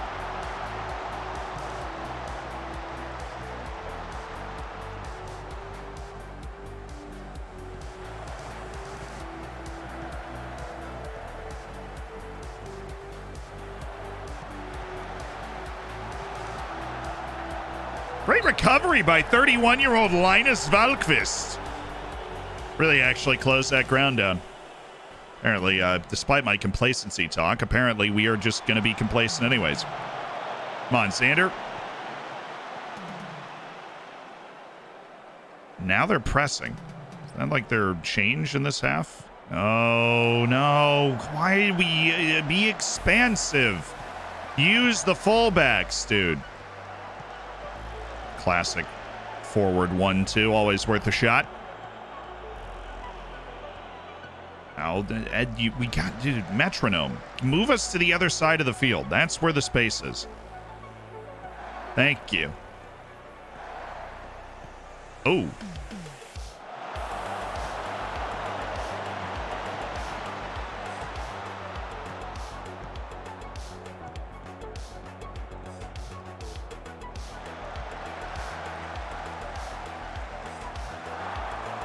We tackled like every ball. And we still gave up a shot. Subs. Everybody on the bench is complacent, as probably should be expected. Axel Perez for Joshua Liu. Fernando Novais out for Manuel Oberschmidt, so that we can get him out there for the Rapid Vienna match. We'll hold our third sub. It's just all about fitness now. The 3 points is the important thing here. We've got the 3 points, you know, so it is about getting our team rested for the coming match. After this goal, of course. Dang it. I'm making subs. We'll react to those. Get some assistant opinions on who to close down. Masson, not a close down. Okay, I like that idea. And we are going to lower our tempo. We're going to lower our pressing intensity. And we are going to chill. We are just going to chill. We've used our subs. We're just going to chill. Nice. Thank you, Manuel.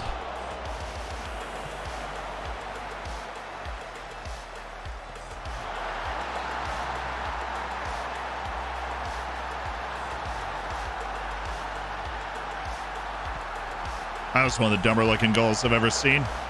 This is, I mean, this is just a weird, awful ball. I don't know what Victor Leandro's doing there, but that was alarming.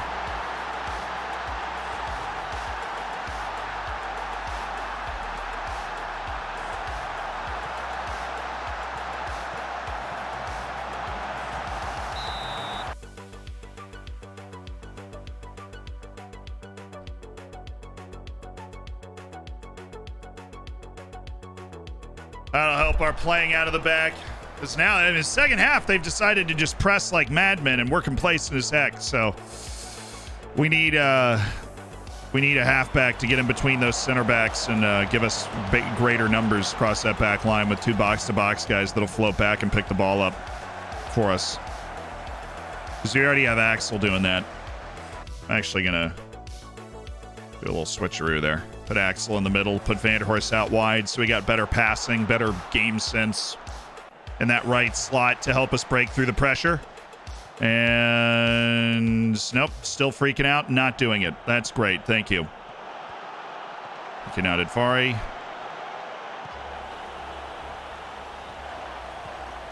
Why did you go back? Ah! They're wide open on the outside, dude, and you go back to the goalkeeper. He can't do anything there. Wish I could actually yell at them. Like, if I could just tell them that. I mean, they are human beings that I can communicate with.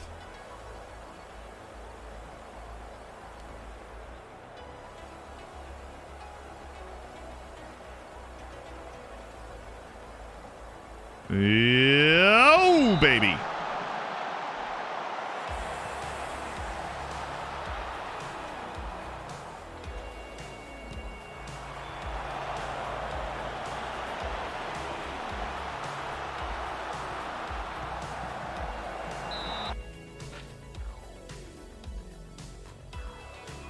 Oh! What a shot by Vander Dang it.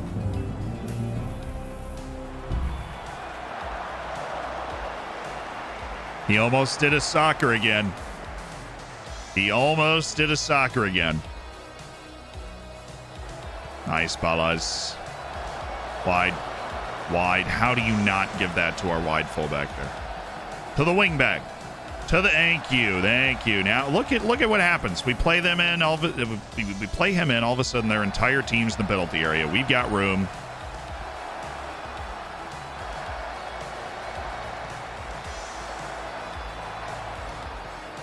Oh, yes. And there's the space. You know what we really need? What I need to make a full-time thing. He does have stay wider. That's what I thought I'd already done. Why is he drifting inside anyways? I mean, he's got Hug's line as a player trait, too. Why is he drifting inside?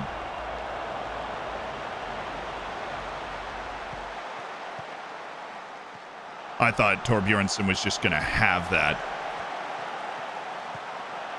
Kuba, get out. Not Advari, get out there, dude. Get wide. I mean, we play wide overall as like our width setting. You are there to set the edge. There you go. It's open. He's off. I don't know why, but he is offside. Private, thank you so much for the prime. Thanks for the 6 months. Congratulations on your silver bacon.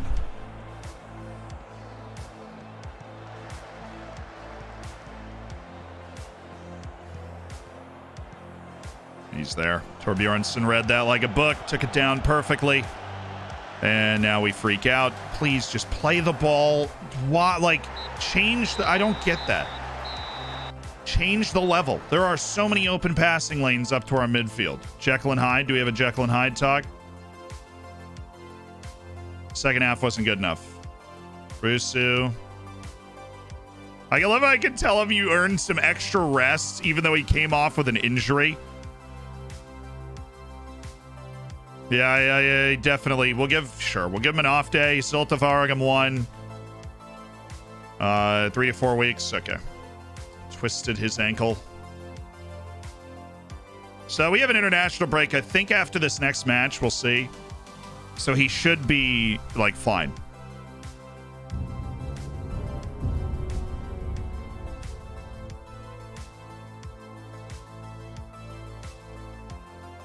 Yeah, how cooler, the cooler shaker with a first 5 career gifted subs. Triton, Tev, Thunder, Plebster, and Tana Watani. Welcome to the Hammers. And thank you for being around. Be sure to say thank you to Cooler Shaker as well. The bacon is here. The bacon is here. What do we have in the international break? We have Slovenia and Israel both at home, and then we have Slovenia and Poland away in November for Nations League B. All right, well, if we win both those matches, which, like, we should be able to do that. If we win both of those matches, we put a lot of pressure on Poland, who's playing those two teams as well. If April showers bring Mayflowers, what do Mayflowers bring? Pilgrims. Pilgrims. We've heard it before, obviously, but it's a good one. Z and Banana Hype. Hey, false credential, thanks for the 3, thanks for the prime. But Max Noob, you've been here a long time. You got Diamond Bacon on 26 months. And I really appreciate every one of those months, my dude. Excalibur, thanks for the prime. You speak enough Spanish to go full Esteban on them? No, I don't. But we had an attendance of over 26,000. And we made 750,000 from our gate receipts. And we are 15 games unbeaten. Cool. We got to set up our Austrian national team before we play our last match before the international break. And that would include, of course, there's a couple of unknowns. The national team pool. There's always some unknowns. The national team pool. Tino Casali doing his absolute best to try and get into the national team. From Usten, but he hates big matches.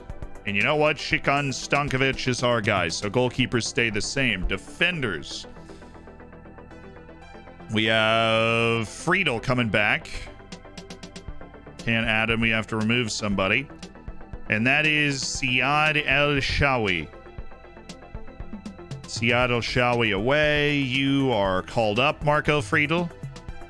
Flavius Daniliuk. Offengruber, Dario Marisic, Stefan Posch. Let's give me like club selection info, right? Daniliuk's actually playing well.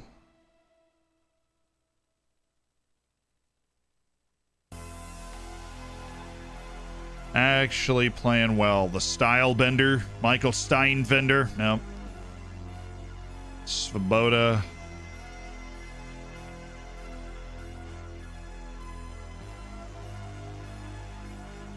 I think the rest of this holds. And then midfielders is like the swing vote. So let's check on our forwards. Hannes Wolf and Marcel Sabitzer's still hurt, which is no fun. Urgent Kara is out, which actually works out pretty well because we have Omer Uzer, who was amazing last time.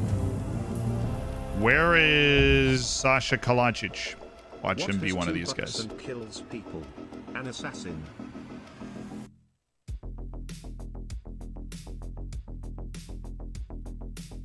Huh.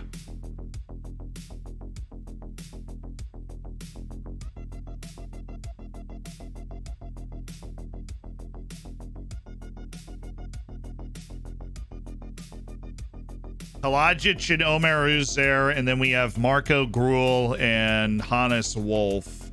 Let's check their club form. Marco Gruel's not in good form. I'm actually going to drop Marco Gruel. And I am going to select not Rastanic, not Thomas Sabitzer. We do have Nico on, and we have Elias Havel, and I'm going to bring Elias Havel back into the team. We're going to bring Elias Havel back. Sasha Kalajic is a beloved selection. So we've got our 4 forwards, and so everything else is all about the midfielders.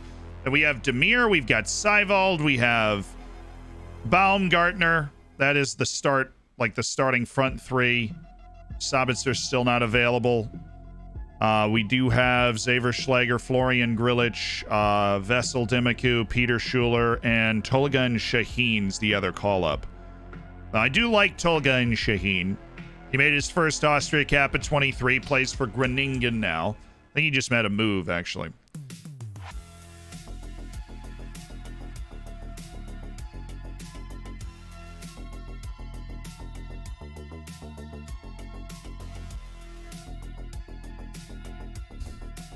Rudolf Counselor, no.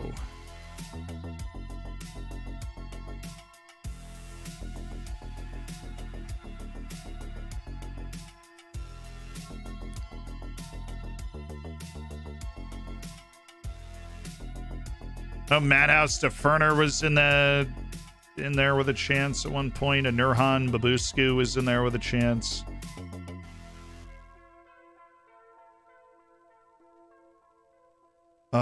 Club selection. Florian Wustinger plays for Austria Vienna, so no.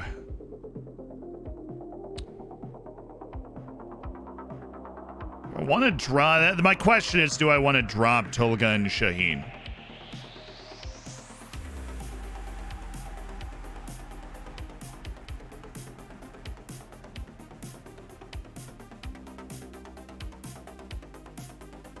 Alessandro Schopf, who is 34, is kind of falling out, not athletic enough.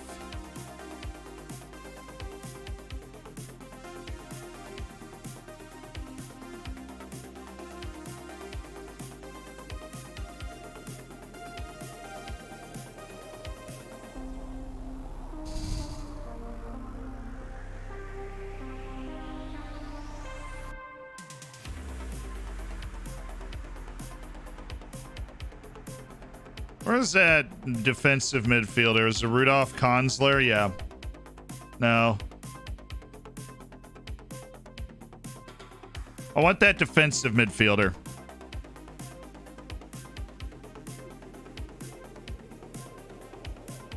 Christopher Schmitz. I'm going to call him up and drop Tolga and Shaheen. I want more defensive ability. I feel like we don't have that defensive guy. So let's call up Christopher Schmidt to the Austria squad. He has not been in great form, but you know what? Doesn't matter. We select based off attributes. 23 players? Yeah, get in. Christopher Schmidt, get your butt in here. Danso left that again. Well, he's not playing well. As always, Zed enjoying it while stuck at home with the dreaded C word. Oh, Sid, I'm sorry to hear that, but I'm glad you're able to hang out here, have a good time. Yeah, Balazs Šestak getting called up to Slovakia, Sean Rogel to Slovenia, Ulrich Torbjornsson for Norway, and Fernando Novais is back with Portugal. He did not make his debut in his last call-up for Portugal. We will see if he will appear in a Nations League match now. But Nations League is, of course, competitive, and so if he hasn't earned it, then he won't get there. And my guess is they probably have better guys than Fernando Novais in the Portuguese national team, as much as I love Fernando Novais. Ulrich Torbjornsson dropping a fat 10. Heck to the yeah. Keep it going. Keep it going. Sultan Nadadfari, that work rate up to 17. He's going nuts. He's getting more athletic.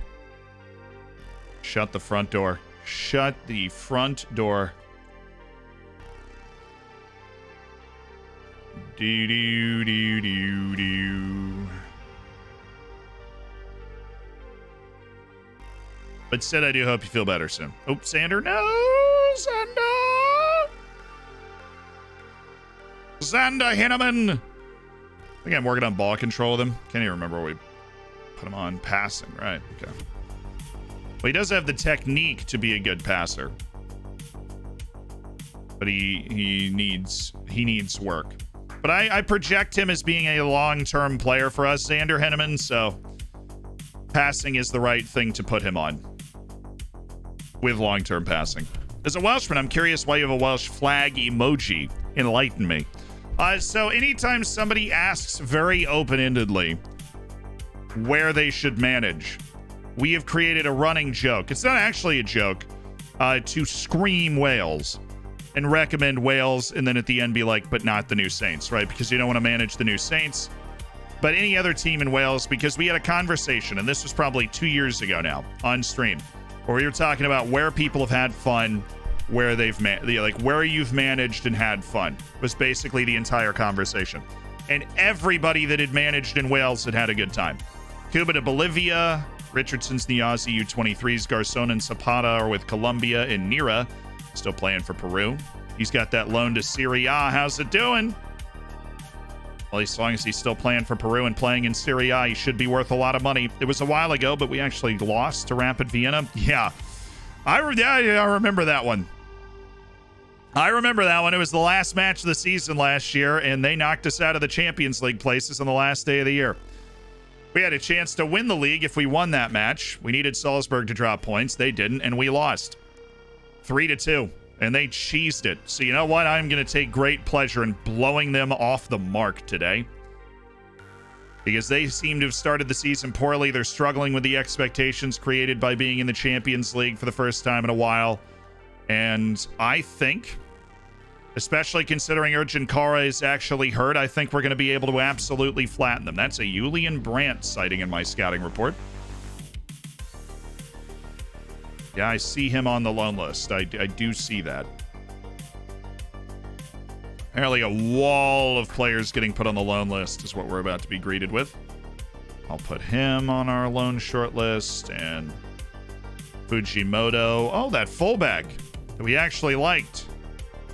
It's been tossed up to the lists. Waganovi, cool.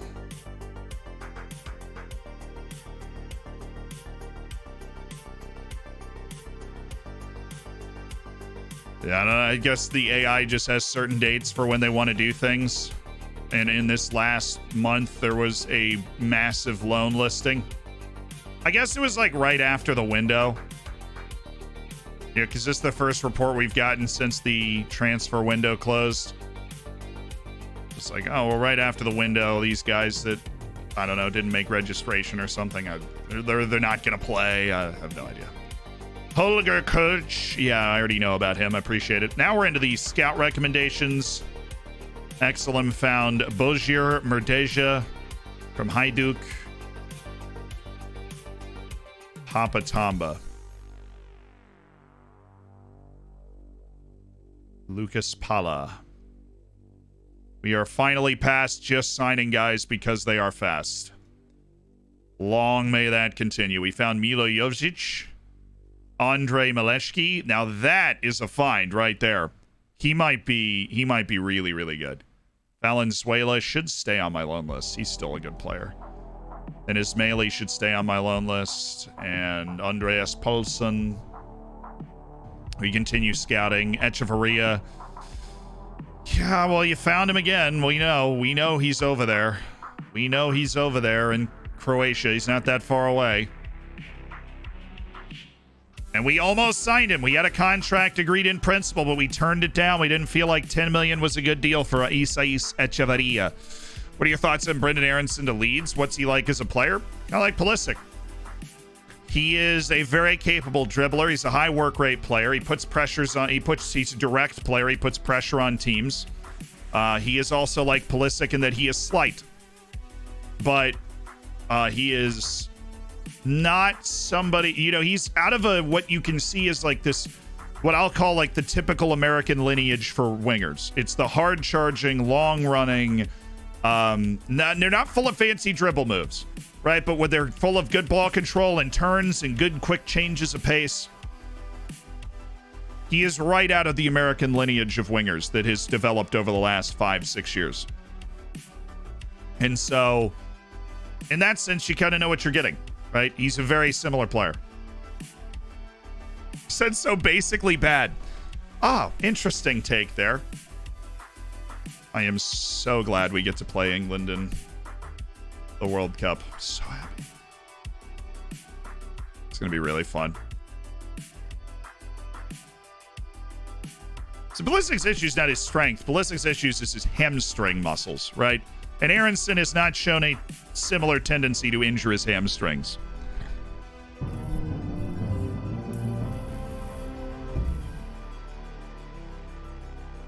Dino, thank you so much for the 5 months.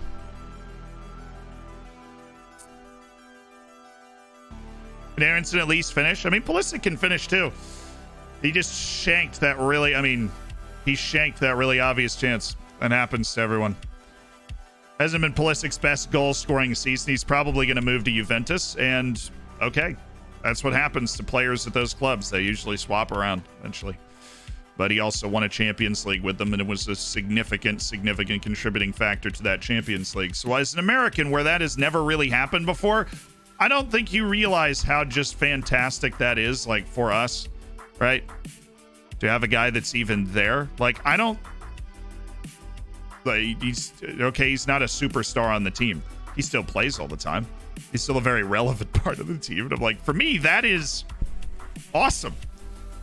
Yeah, Gio Reyna's probably the first guy that could show up and be like a legitimate superstar at that level of the game. Let's flip these guys. Henneman Balaz.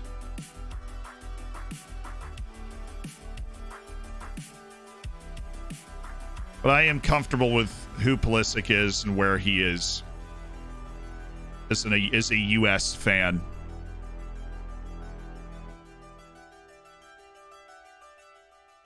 I don't think he fits the Premier League very well. I mean, he does. He's gotten hurt a lot.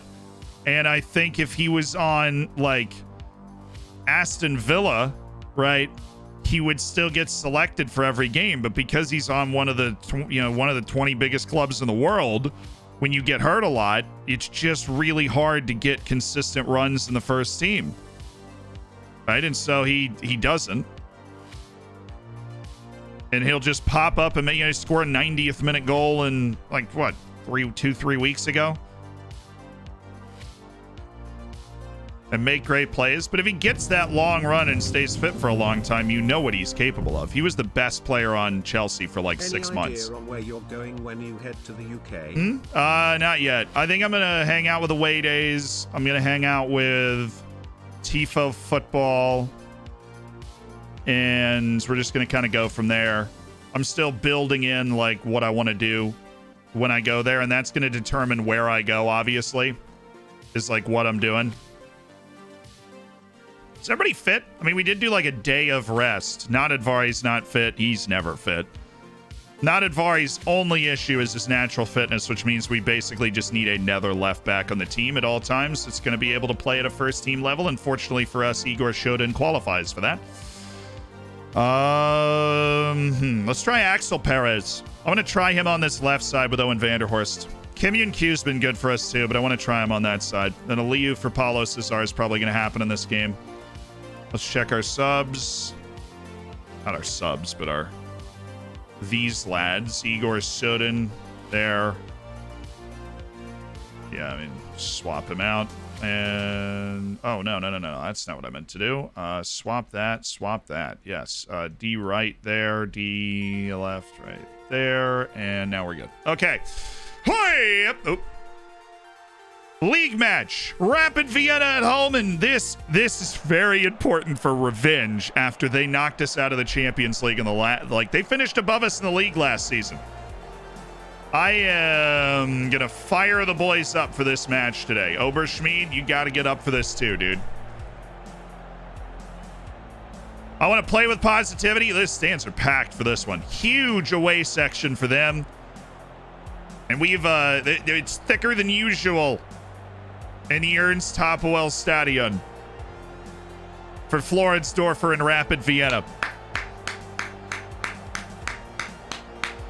Like, I feel like in American sports, right? Now I know sporting cultures are different, and sporting cultures around the world are different. But there's a certain here. I'm gonna give you an example, and then we're gonna kick this match off because I really want to beat this team by like 85 goals. Like in hockey, right? We're the Tampa Bay Lightning. We are the back-to-back reigning champions of the league, Stanley Cup champions. We have a goalkeeper, right? And in hockey, goalkeepers are even more important than in soccer. Okay, and so our goalkeeper's name is Andrei Vasilevsky. He's been great for years. And we are playing a game against, I think it was the Toronto Maple Leafs. I can't remember. And somebody takes a shot, and it hits Vasilevsky, right? Hits him like right here, and he goes, oh, like he makes the save, and he knows the puck is like out here somewhere, and he spins around, and he goes, oh, I got to stop it. And he hits it with his elbow, and he hits it into the goal. Right. And he hits it into the goal, and the goal is entirely his fault. But instead of me being like, oh, you know, Vasi just isn't at the level anymore, I'm just like, this dude has been very important for us. I know what he can do.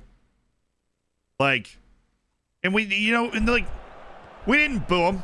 I looked it up because there were no angry tweets of Vasilevsky like, oh, that was unfortunate. Oh, he's usually better than that, you know. But like, there was no the vitriol of soccer Twitter in particular. The level, but more important to me, the speed at which it becomes as aggressively. Oh, that was nice. Let's go. Like toxic is really impressive, and it's kind of unique because I looked at Vasi. I'm like, look, this is our guy. And if we're gonna lose this series because our guy made one mistake, this is the guy that's done all this for us, and you know what? He's like earned the right to make the mistake. He's like, okay, yeah.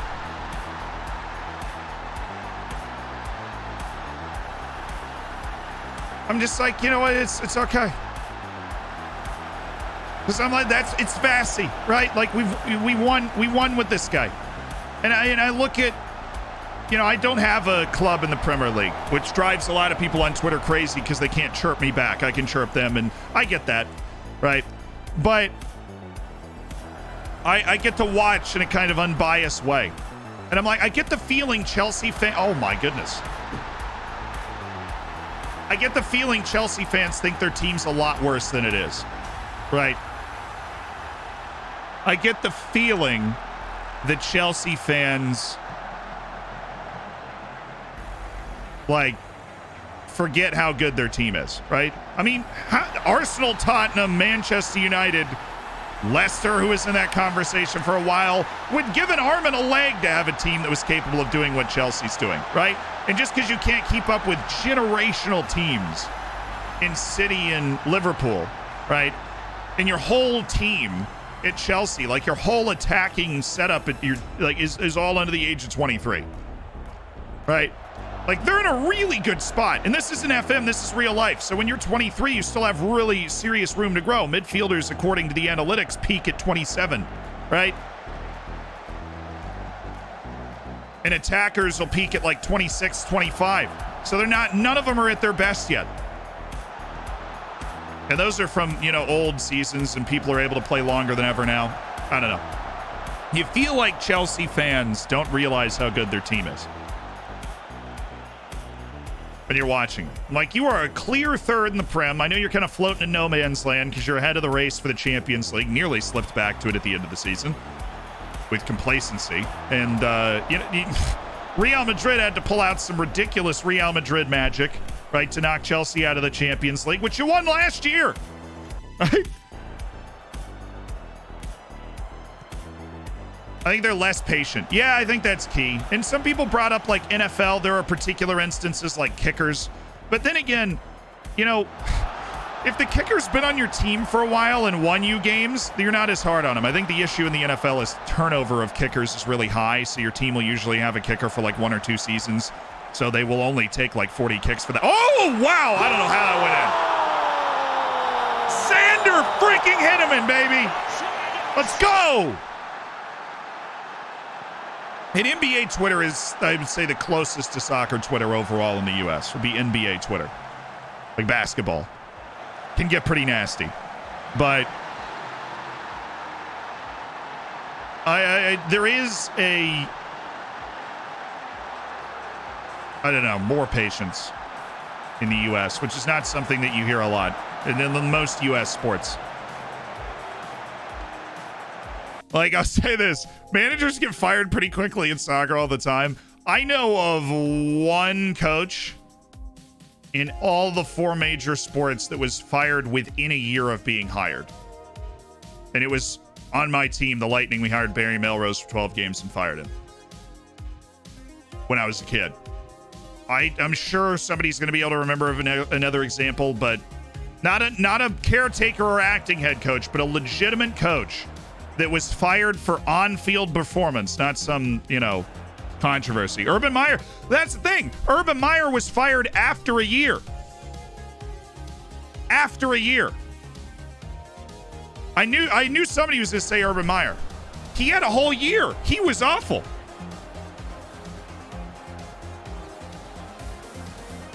What did he get fired? 15 weeks this season? I got to look this up now. It's going to bother me.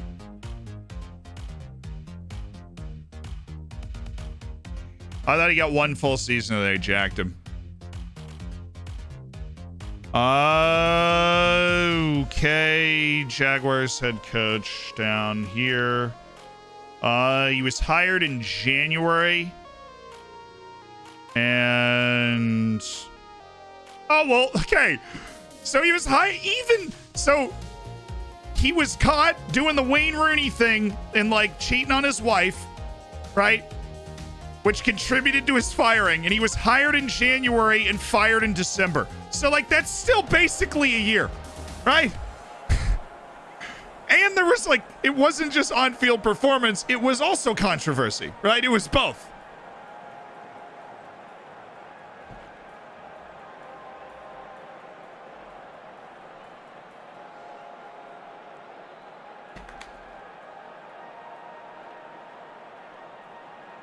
So the firing rate in soccer is much higher than in the major sports in the United States. Thanks for the training help. Papa. Even the My MLS. squad at Jan Regensburg have skyrocketed in ability. Nice. Parsons, that's what we love to hear. Thanks to the 3. And Royalists, I appreciate the question. Thank you for the 7. Dino, thanks for the 5. Complacency. Big old complacency talk. We're up 2-1 at halftime. I want to bury these guys. We've won our last 2 league matches 2-1, but we rotated more heavily than we did today. This is a good team that we put on the field, but of course we know that Rapid Vienna's got an excellent collection of Austrian international fringe players. That's how they finished second in the league last year.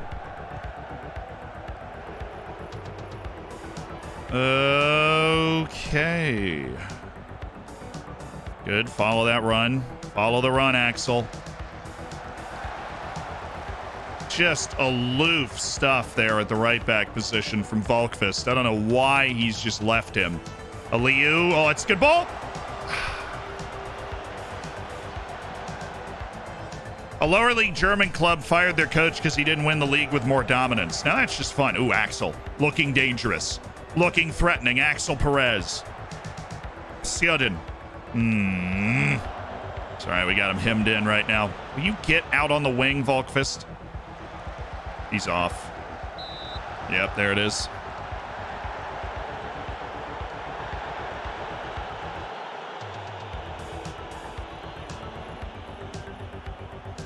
The finances are so serious on the relegation side. Can you blame teams? I mean, is anybody going to make the argument that Watford actually did a good job with the manager?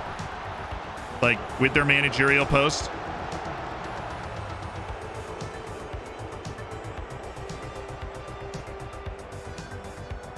That's what I'm talking about. They had like 5 coaches in a season, which is a completely foreign concept in American sports. Do you think Adeyemi will shine at Dortmund? Of course. It's what Dortmund does. They're going to give him everything he has to succeed. He's going to have a fit Gio Reyna next to him next season. Right? And it's Dortmund. They're a team that they sign those types of players, and then they look at them and they go, you know what, boss? This is your time. Perez has actually been on a absolutely outstanding run. And apparently Vanderhorst has been not good. We're going to take Novais out for Torbjornsson, give him 30 minutes. Because Novais he's got international stuff, and he is struggling for fitness down the stretch of this long run of matches. Good. Good. Bit of a dicey header, but he got it right. Perez. Nice, nice. Way to take the space. Wait it. No, well, that's just an awful ball, though. I think like he just panicked himself. Volkvist, though, with an excellent play to get it back for us. Balaz. Oh, my.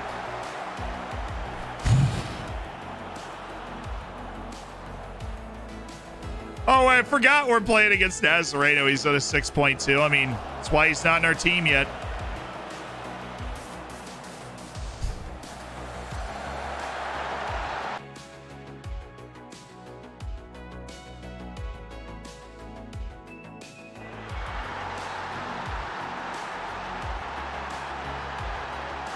I hate this team that we're playing. I hate them.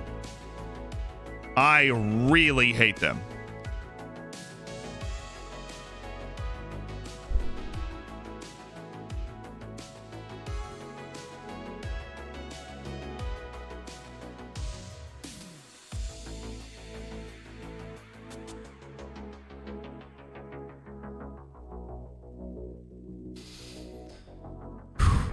Me, Paulo Cesar. They do nothing, but they're the only team in the league, including Salzburg, I give up multiple goals to. The only one. We hadn't given up 3 goals in a match. We gave up 1 3-goal match to Salzburg last season until the final day of the season, and this team scored 3 goals under 1 XG. And they do nothing. And then they've scored 2 crosses. When was the last time you saw a team score 2 high ball crosses in the same match?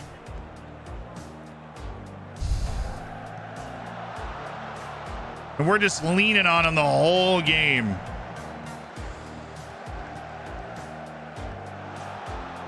Come on. Oh, what a pass!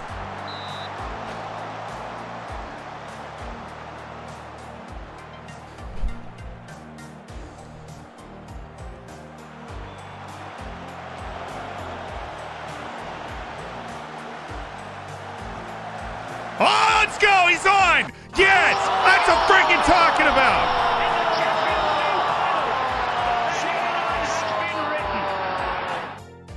Get off the freaking field!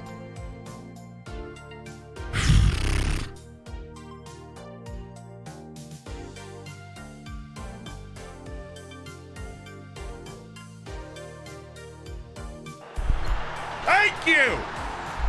I was hot! 3-2 to the Dorfers. And he celebrates in front of the Rapid Vienna fans. That's what I'm talking about. This Vienna derby is coming Rome. Julian Brandt! Yeah! Great ball by Paulo Cesar. They're not able to react. Paulo Cesar substitution pays dividends right there. And Monte Ballas doing Monte Ballas things. It's living his best life right in front of the goal.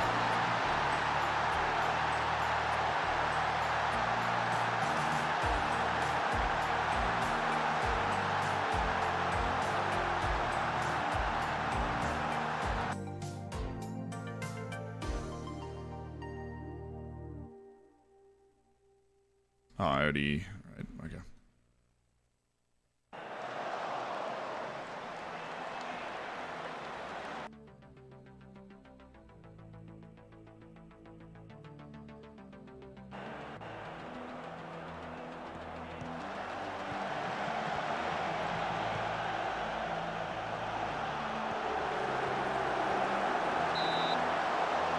It was off, yeah. There we go. Take your time, Victor. Do not. Thank you. Just.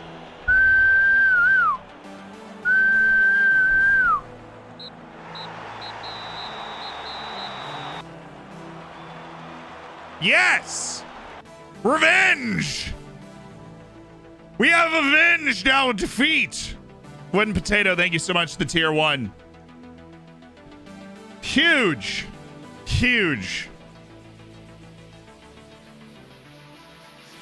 Thank you, Monte. Oh my goodness, they lost. I don't know who they lost to, but they lost. Whoever they were playing, they just lost to them, and we are top of the league. We're the only unbeaten team left. They lost away to Rheindorf Altosh. Okay. 2-0. Your expert suggested players will suffer from overconfidence. Gerbich continued his fantastic record of scoring against me. Well, you know, I heard he is...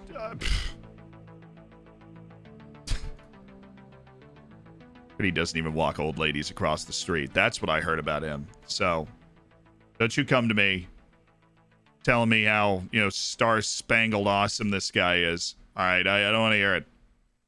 Okay, I do not want to hear it.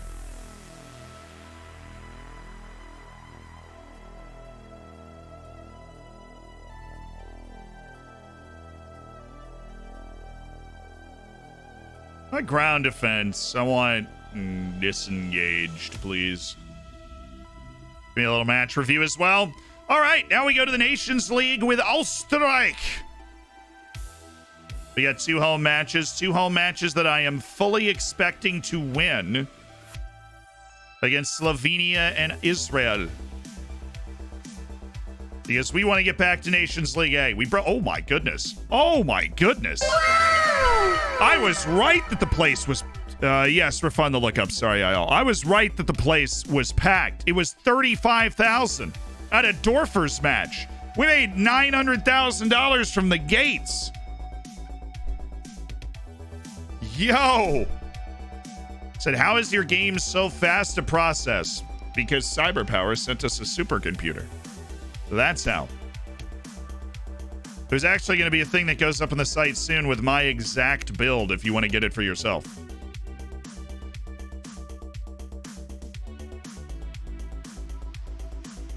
But I need to send them a really cute picture of me next to my computer. And so, really looking forward to that. You're going to have to take that picture today. Looking all, I'm going to have to go get my makeup done. It's going to be a whole process. And quite honestly, I've just been waiting for an excuse to get dressed up. So, great form recently. Xander Henneman, the 18-year-old that has taken the world by storm. And the international break begins with us top of the Admiral Bundesliga.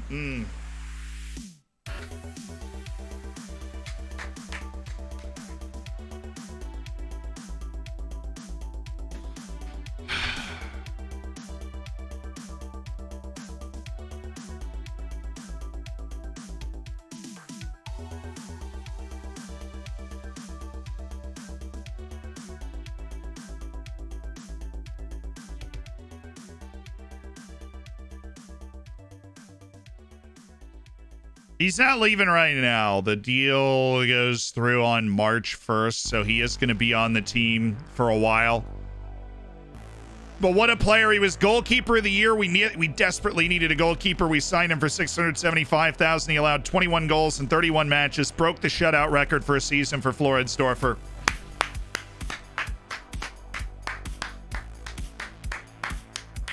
What a player. What a player Matheus Danelli is. Boom, sold. He'll leave in March to head to Brazil for Vasco da Gama for $8 million over 2 years. Great news in general. And obviously a great deal for our backup goalkeeper. It just is. National pool, I want all positions, please. And I want to go to reports, and I want to look up the people that are unknown. And I want to scout them.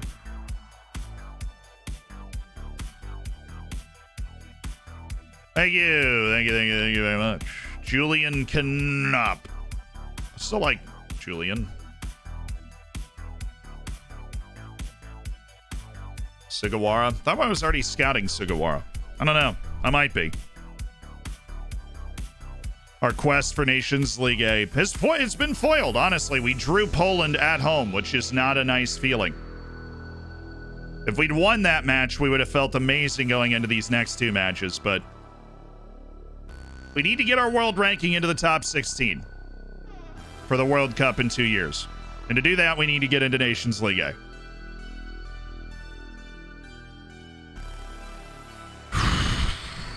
I was the nail in Danelli's coffin. I don't know why you would feel that way. I mean, sometimes it's just a time to sometimes just time to leave. No, we have Kevin Dawson, who will be nice deep cover for the last 2 months of the season, so we're not going to recall somebody. Dawson's under contract till the end of the year. Even though he's not as good as Danelli, he is still, an experienced senior keeper on the team, and so there's no reason to overreact and recall one of our two. We do have 2 Wonder Kid goalkeepers on loan. In Mark Aaron Wolf and Jan Benno are both on loan. And I don't want to disrupt their loan. I really don't. I really just don't want to disrupt their loan. When's the World Cup draw? Oh, no. Look, the World Cup is in 2 years in the game. But we need to... it's very hard to climb the world rankings. It's a very methodical, slow process. We are like 19th and the 18th in the world, and we were 24th, and we got to the quarterfinals of the Euros. Problem is we did get knocked out of the Nations League A on the last day, which was unfortunate. Can I just not talk to them? I'm just not going to talk to them. There's no good team talk for when you're going into the Nations League. Other than, look, we just want to win. We want to win the game. We beat Slovenia at the Euros. They were in our group. We want to beat them again. And that's it. There it is. Aref Mohammadi. Kevin Enriquez, still not interested, but apparently his ability relative to our team has gone down, which is kind of funny. He is 16, though, and amazing, so the moment he is interested, we want to go. Lubomir Shatka. Still, break glass in case of emergency type player there. Kayembe actually had good strength. That was unfair of me.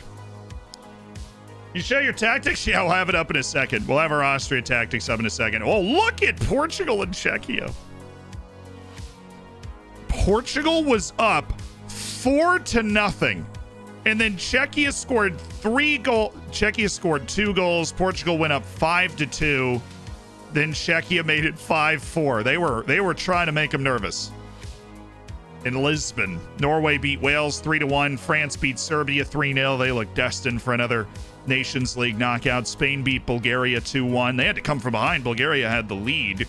Belgium beat Turkey 2-0. They're trying to get back to Nations League A. And Romania beat Iceland 2-1. Cyprus beat Finland. And Kosovo beat Azerbaijan. A Kosovan team that should have made the Euros, but they freaking bottled it. Ridiculous.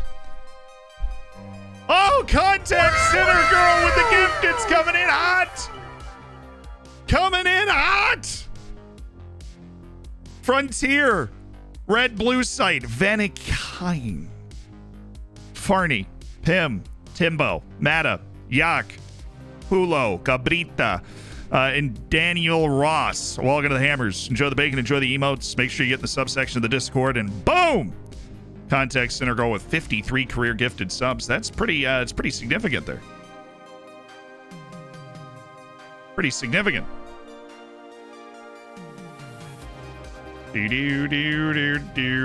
Shoden's still playing for the Swedish U21s. Gotta love it. Sebastian Mueller and Marcus Starling in the Austrian U21s. So's Oberschmidt, I guess. Ex-Austria star. They do not have an ex-Austria star to say is calling for something. Okay. Last meeting with Slovenia took place at the Camp Nou and finished 3-0. What do you make of your chances? Expecting a hard-fought, tough encounter. Polar result will drive us to be better.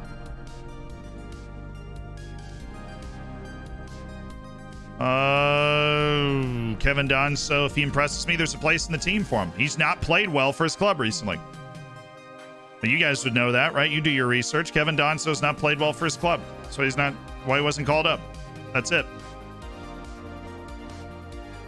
Roberto Insigne, no.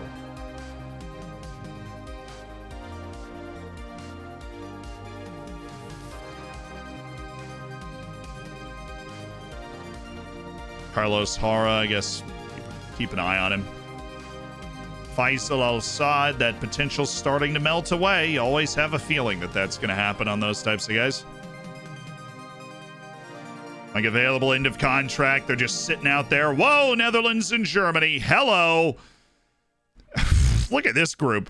Look at this group. England takes a 4-0 lead and Sweden scores 3 goals in 4 minutes to nearly pull it back.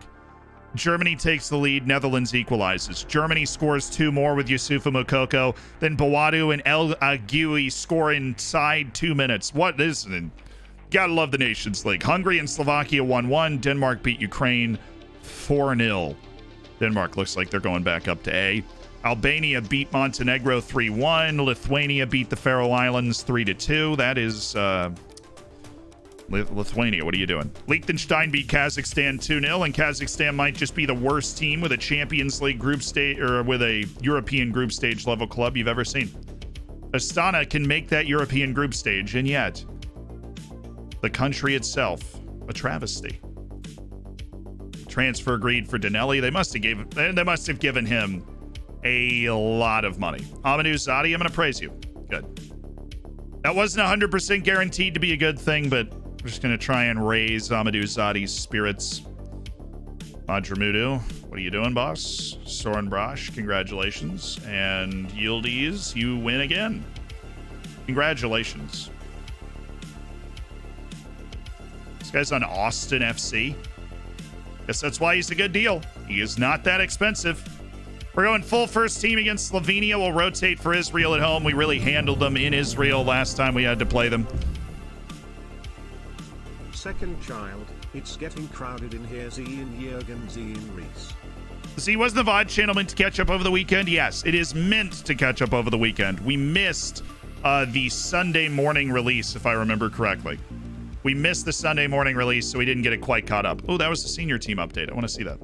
Bolivia beat Chile. That's why I want to see it. 73 minutes of magisterial football from Christian Cuba in a 2-0 win over Chile. Šestak played in that Slovakia match. Nira played against, oh my goodness, Peru beat Argentina. Mate Balas put in 63 minutes against Hungary. Garçon and Zapata played against Brazil.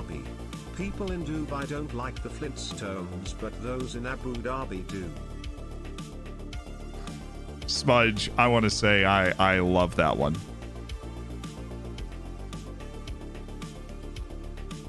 Well, we have heard it before. Thank you for the Prime and the 3 months. If you haven't heard that before, you got to provide your rating. Knopfler Straits with the second child.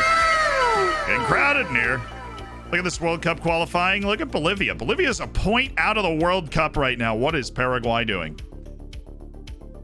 Bolivia is a point out of the World Cup. I don't mean to alarm anybody, but they did just pick up a giant win over Chile to put them in prime striking position.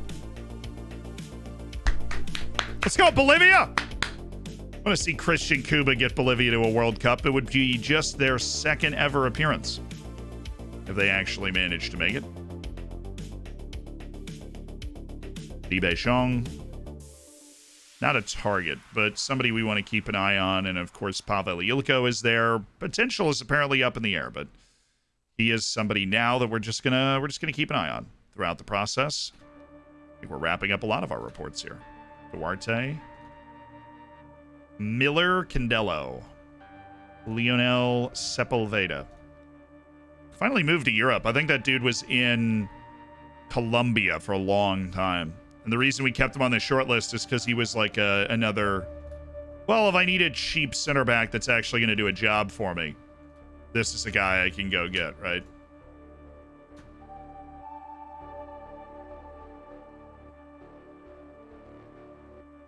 Just an absolute wall of lads here. Oh my. Modzeta is literally all pace. Okay, this guy looks good. Milo Jovic. Oh, and he's a decent passer. This guy converts to our system. Yes. Hey. Well, now you're speaking my language. It's got a release clause at 7.5. Great find. All right, we need forwards. We're going to go with Kaladzic and Hannes Wolf as the pairing to start. No, we're going to go Omer Uzer. Omer Uzer was amazing last time. Then Grilic, Baumgartner, Yusuf Demir, Seiwald, Weber. Now, Weber, despite his load of experience, has not actually been great in the jersey for us.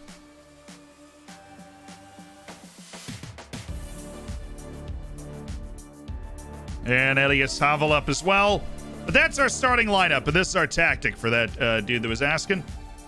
And we're going to play it out of the defense here. And we're going to have a good time. They've got Benjamin Sheshko. And they've got nothing else. Oh, they have Jean Rogel. My right back. That being said, they do have Jean Rogel.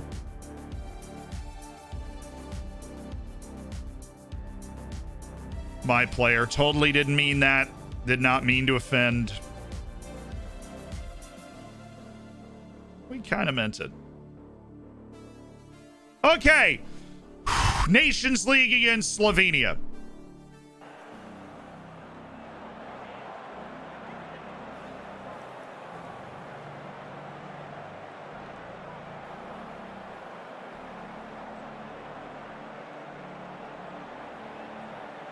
Land of the hammers at Oosterreich.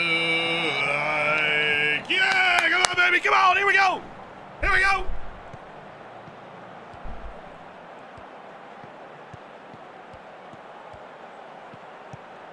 Oh, he's there. We're in. No, we're not. But are we? Foul. Ref. Ref. It's conspiracy.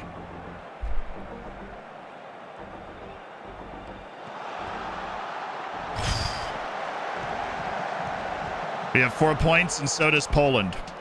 I want to come out of this window with 10 points and make Poland have to go get 2 wins as well.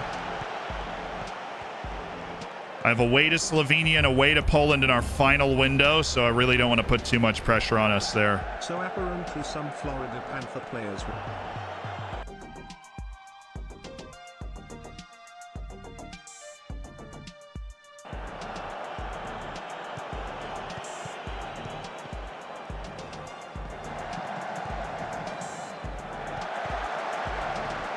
While not something we probably once said out loud on stream, it is interesting, and I did not know that.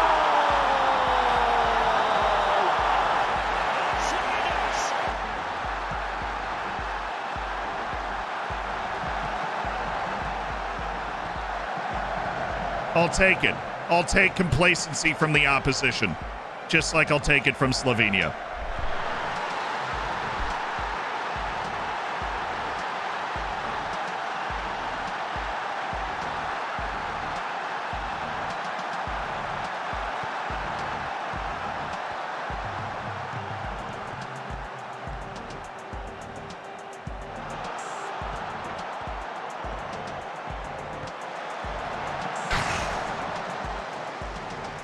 We have to be wary of Benjamin Šeško. We have to be very wary of Benjamin Šeško, but we were off to a nice hot early start.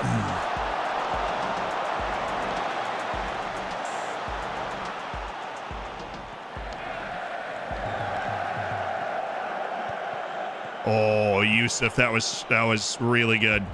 Hey, no, who's there?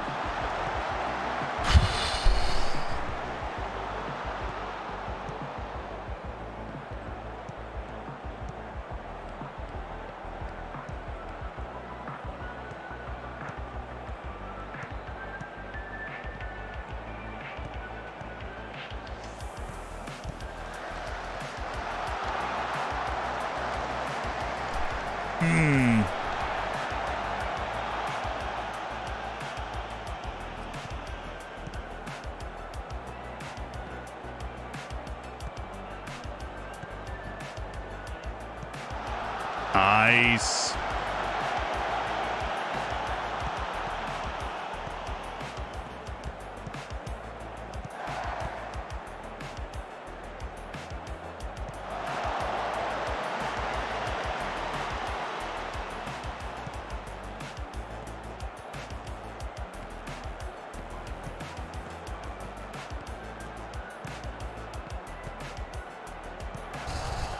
Oh, yes. Who's there? Yes! Oh!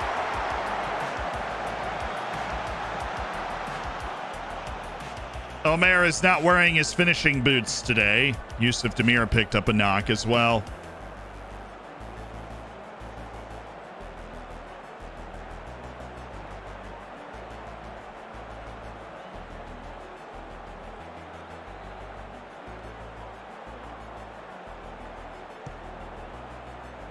Nice play by Limer. Just the header wasn't to us. Just got good range on that, though. Oh, no. Is that Grilic?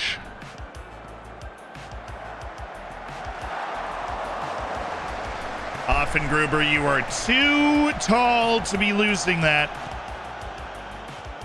We have a very big physical back line with Marisic and Offengruber. They are handpicked for such a task. Oh, goodness, Hannes.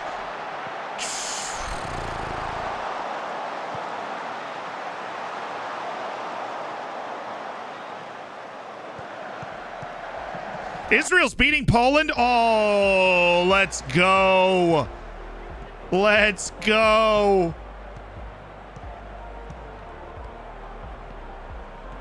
Behind you. There you go. We're going to keep Demir on the field because if we take him off, that even minor injury is going to keep him out for the other match anyways, so we might as well keep him out there. Hannes, it's not enough space. But if we win and Poland loses, really serious separation.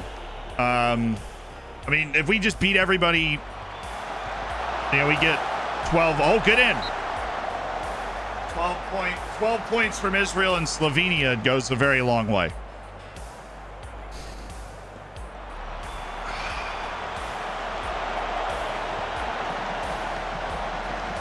It's what we did against France in the Euros qualifying group. We're just like, well, I don't really care what we get against France. I want to get everything else.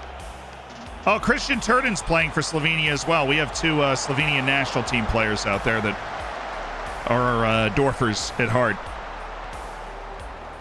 What's up, George? Two-striker formation the way forward. I've been playing a 4-3-3 with my youth to glory Ren save, and I can't seem to convert the 20 shots I have every game. If you're getting 20 shots every game, then you're doing something right. And Holly beat me in the streamer showdown with a single striker tactic, so I'm not going to sit here and tell you that two strikers is the only way to succeed on FM22. But I have obviously found a lot of success with it, and I love the possibilities you open up for your team when you have two strikers on the field. I love that.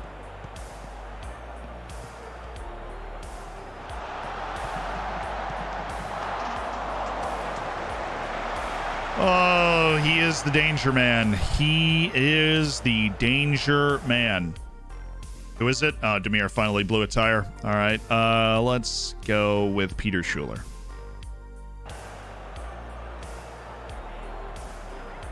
4 minutes of 2 minutes of stoppage time. No complacency, right? Benjamin Šeško can score whether we make a mistake or not. We need another goal. This is what we need. Well, that's a little violent. Little unnecessary violence from Conrad Leimer. Poland could make it really easy for us. Really, it's just going to come down to our road trip to Poland. We got to at least draw that because it's head-to-head, and we drew them at home. Oh, my, that was brilliant. He's off.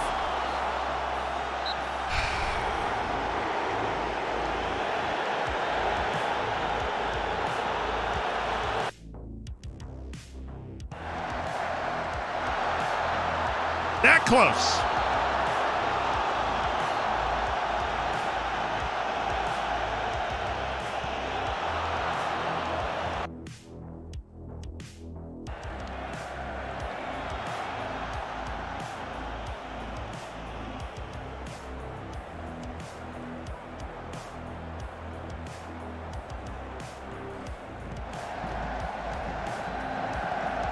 I know, Christian Turden. I am okay conceding that shot. Oh, cut it out. Step in front of him.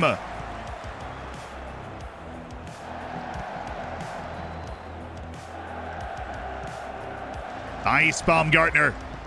Thank you. Needed some highlights. He's on, by the way. Omer is there. Oh.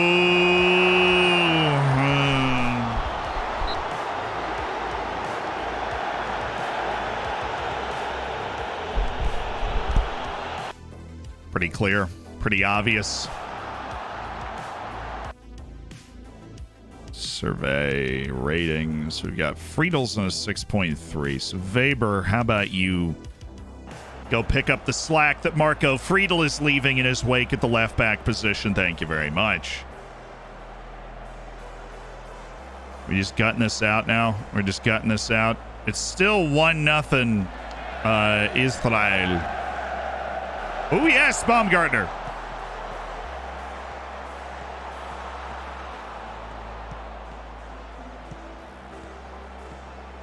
Oh, Schuler. Whoa, that was so good. That was so good, Schuler. Yes. No, how did it block? Why? How? Why was it physically possible?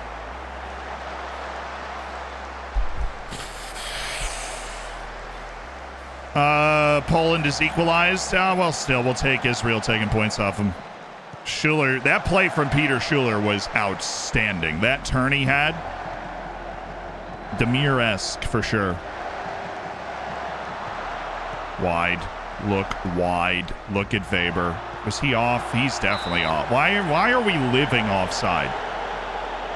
I didn't even know who was offside. I think they both were offside. It's just like a party on the wrong side of the defense. It's great. You should totally come hang out. Weber in the middle. Early ball for Uzer was on.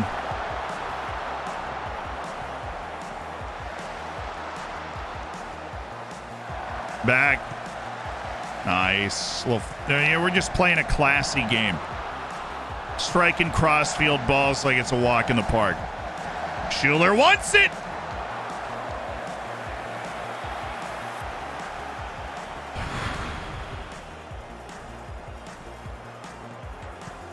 Yes.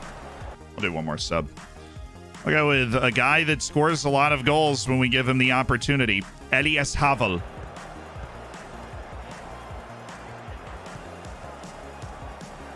For Omer Uzer, because apparently Hannes Wolf's in great form. He's assisted. Or no, Hannes scored the goal, so it's also quicker. Nice, Baumgartner. That was unnecessarily extra. Weber. Christoph Baumgartner. Oh, he's there! Schuler! 920, thank you so much for the gifteds. Sinmaka, Davey, Guacamolito, Pure Choice, and 2 Pint. Welcome to the Hammers. Enjoy the bacon. Enjoy the emotes. This is going to get, hopefully a lot more comfortable in a second. Thank you, Limer. Middle. In the middle. There it is. Right up the spine. Havel. Nice pass. Edge the area. Schuler. Boom! Oh my God.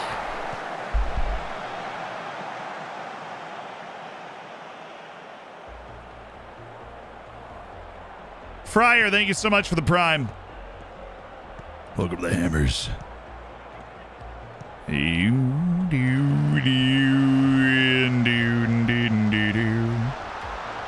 Nice. He was aiming for a bird. Yeah, Christoph got the footwork wrong, shall we say.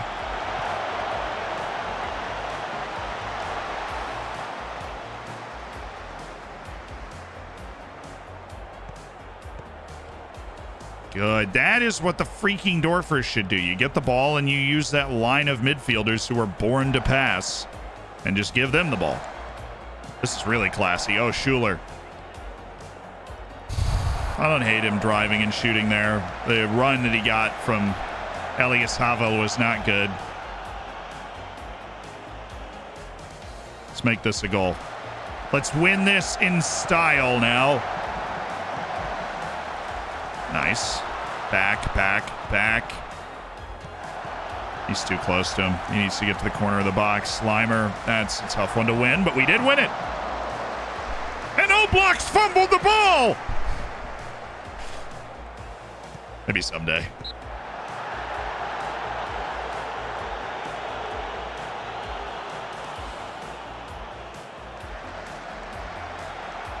Okay.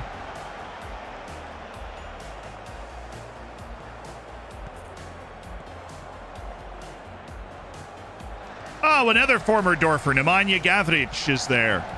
Gavric, Turden, Rogel, get this ball out. Thank you. And we hold on. 3 points at home against Slovenia. We need to raise our performance levels if we're going to make progress. Everybody agrees except for Offengruber. I thought you did well. He doesn't care. Cool. Good talk. News on Demir's I don't have any information on Demir's injury. Hopefully he is all right. Oh, Poland won. Bruh. Bro. All right.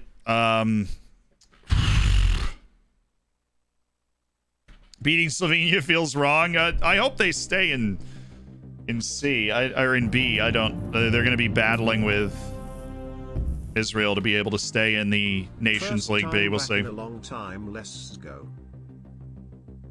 Always love it when you're finally able to make it back, and you're like, oh yes, after all this time. Rich, thank you, Ritz, thanks so much for the tier 1, and of course Jory, thanks for the 11. You are back now. Relax. Dolphin all the way. And Eerie Saga with the 10 months. We are Dolphin all the way. Axel Perez scored in a friendly against Australia. Love it. And Sam Rogel played a 6.7 against us on the Austrian national team. All right, at home against an apparently difficult to play against Israel side now. We know they're pretty good, but we blew them out. We blew them out when we played them last time. Blew the doors off them.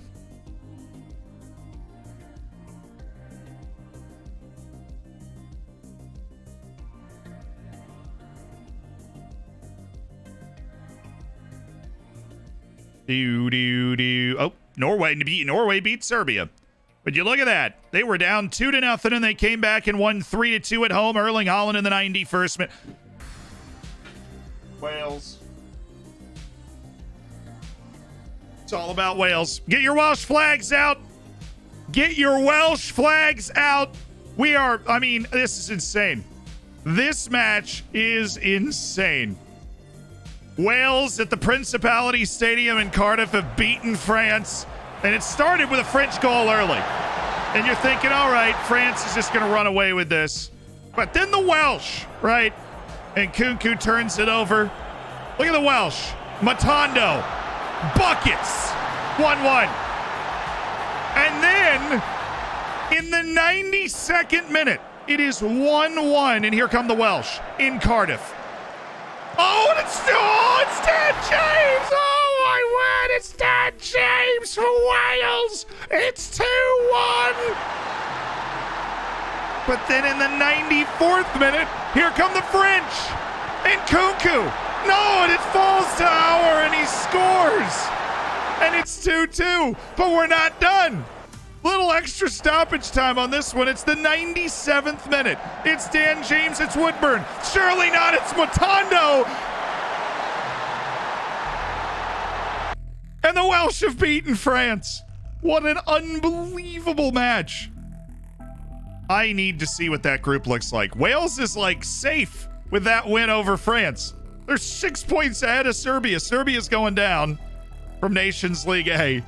Norway and France are deadlocked because of that French loss trying to get to the final four teams. Holy smokes. Bulgaria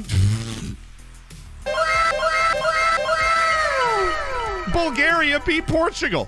Czechia beat Spain. What is going on? Surikov and Borikov, the Bulgarians, for the first time ever in the A level of the Nations League, and they beat Portugal. Czechia has been in Nations League A for a little while now. They find a win over Spain, and where all three goals were scored in the first 10 minutes. Yonkto and Ververka turn around an early Diaz goal.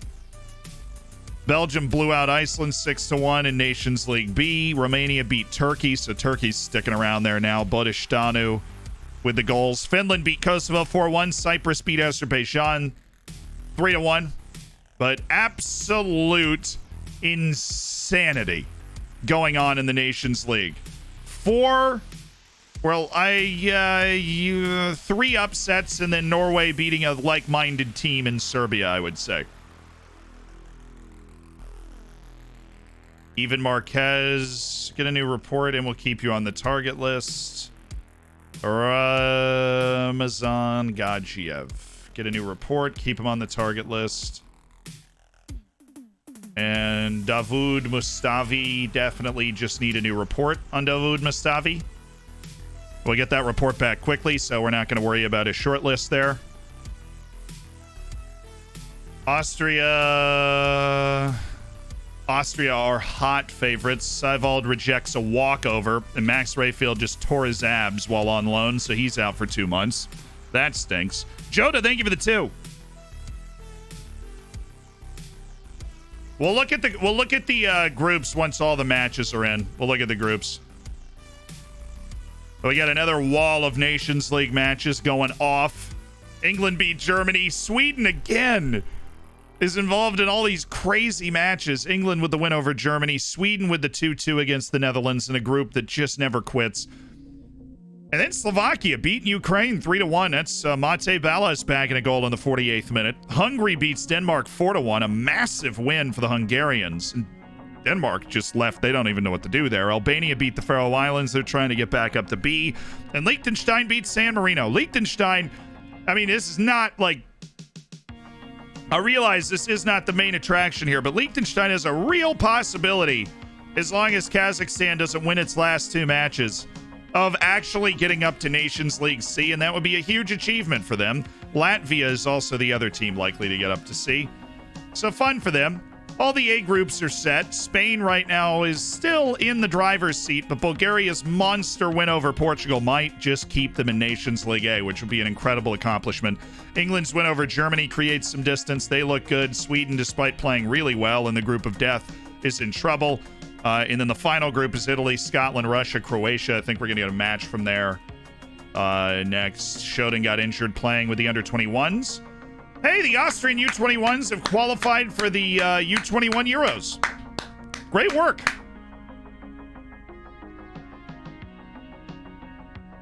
U21 Championship qualifiers. Austria qualified as a second place team, finishing 2 points ahead of what?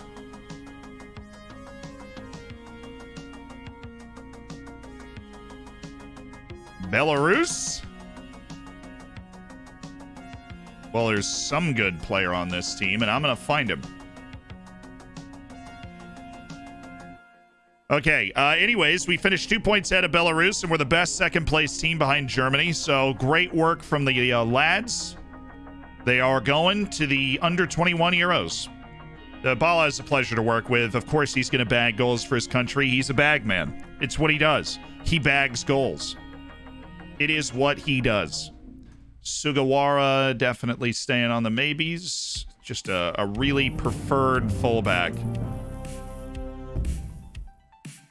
These are all the Austrian reports. My favorite state to visit. I think if you are visiting the United States and you are like, I do not know what state I should visit, right? Also, Yusuf Demir is apparently going to be available for to play in this game, which is awesome.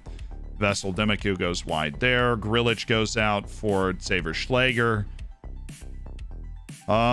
Defensively, we'll start Weber, we'll start Posh, we'll start Flavius Daniliuk, and we will start Valentino Lazaro. Just a really rotated side.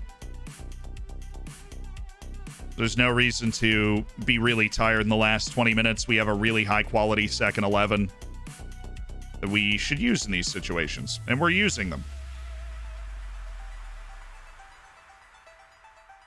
Okay, and you there. But if you're just visiting the United States, right? You've never been to the United States before. I think some of the most striking states to visit are like Arizona, the Grand Canyon, and just the general nature there is going to feel incredibly foreign. It's going to be really, really cool.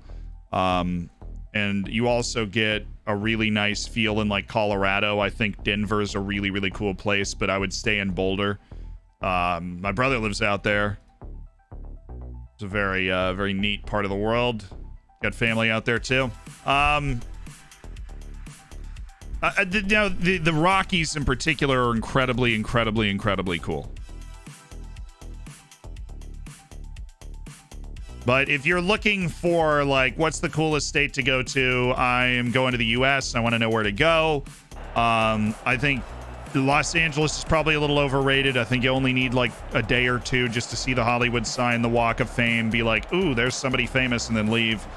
New York is unique and incredibly cool. I obviously love it. I live in New York City. But it is like, you either make it your whole trip or you go somewhere else in the United States, right?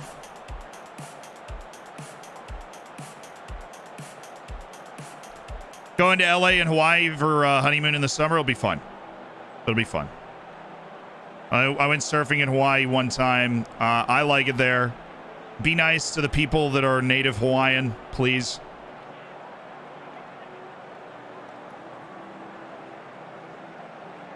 And then like LA is just, it's so big, right? That's the good thing about New York is it's like really condensed. And so everything you want to and need to do while you're there is very much like this. But LA, you can have, two people can go to LA and have completely different experiences, right? It's so large.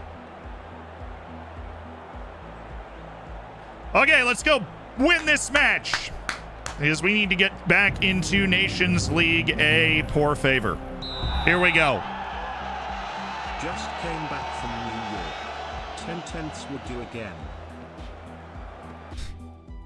Breezy, I'm glad. Oh, shoot. Yeah, I knew you were around.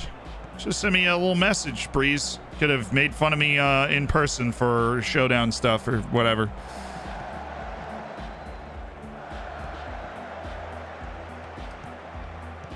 I'm glad I did New York so I don't have to do New York again. Sorry you didn't have a good time. I just love being able to walk everywhere, dude. And I know that's like a very European thing in general, but New York's always got something big going on. One of my friends was walking home Sunday and accidentally ended up in a parade. Didn't even know what it was for. They just were trying to cross the street and they ended up in a parade. And they were like, oh. Is New York good to live in? Yeah, I love it. I think it's great. I don't need a ton of space. You know what I mean? Like, I spent all the Sunday playing EU4 in my room. You know, so like I don't need like a yard and those sorts of things. New York gets me out, makes me do stuff. I love food. There's a lot of great food here. And I think another reason to live in this type of place is the people, right? I think you get to be, you know, I get to meet a lot of people through content stuff that are in New York. Or they pass through New York at a certain point. Finally! I've been waiting for you, Sasha. Sasha Clinching. I've been waiting for you. Oh, finally. Is New York gonna... Did I say something? Yeah, but you also, like, take the train to Central Park, right? Or... Spoilers, I don't live on Central Park. You should probably have been able to infer that. But, you know, there's I just like it. It's bustling. It's energetic. I'm naturally lazy, so it drags me into making me do things. Clearly doesn't prevent me from just sitting there and playing EU4 all day on a Sunday. But, like, it's neat. You know, like, your grocery store's, like, on the block. You know, you've got bodegas, you're like, oh, I want to go like eat Chinese food tonight, I'm gonna go to Chinatown, or I'm gonna go to Little Italy, right? It's just really cool. It's different. I've traveled a lot. You guys know that. I've been to a lot of different places around the world. I really love traveling. Love to make a big old travel YouTube channel at some point, like Parts Unknown style stuff. And I've never been to a place that was just like New York. They just got sent off. Sorry, IL. Abofani, you get a little rambunctious. And we're up a goal and up a man. So I feel pretty comfortable here right now.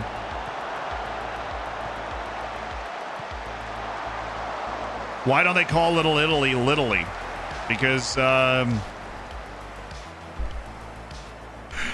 not auditioning for a dad joke on the stream. Slovenia was winning. Poland's actually tied it. Poland's making it a lot more interesting than we seem to. We're following the score an early goal and then hang out method. Oh, good save. You been to Hong Kong? I have been to Hong Kong. Similar vibe, but it has like those mountains, right? And also, Hong Kong is just like never going to be the same, at least not anytime soon. But when I went, it was still very much like its own country, Hong Kong. And, oh, Havel! But they had those like mountains. You'd take the gondola up into the mountains for like the really fancy stuff was. So there's like a different feel there with the mountains. But there are certain cities that are like large international cities where it's just like insane stuff going on. But to me, New York has still always felt unique. Oh, get in. You been to Portugal? Yep. I have been to Portugal. Went all over. My favorite part, and I don't really remember the names of anything, was it was this castle, and you could see, I swear you could see like half the entire country. And it was this castle on top of a mountain. I have no idea what it was called. Something in Portuguese, right? But we hiked out, I think it was in Lisbon. We drove up to like where you had to start hiking from, and the roads were really tiny, and my whole you know, my mom's like, look out! You know, and my dad's driving. And eventually we hiked all the way up to the top of the mountain, and you just see everything. I don't even know how they built that dang thing up there. It was like the wall of the castle, right, of the fort, would just hit the mountain, and it just kept going straight down. It was like right at the top of a cliff. But yeah, I've been to Portugal. I liked it. I was in I actually went to Portugal, like, it was in 2016. So it's like 4 days after they won the Euros, we showed up. And we bought like a shirt. Oh, get in! What is that shot, dude? We need to score the second goal. Was ist das? I've not been to Cyprus. I have been to Greece. I've not been to India.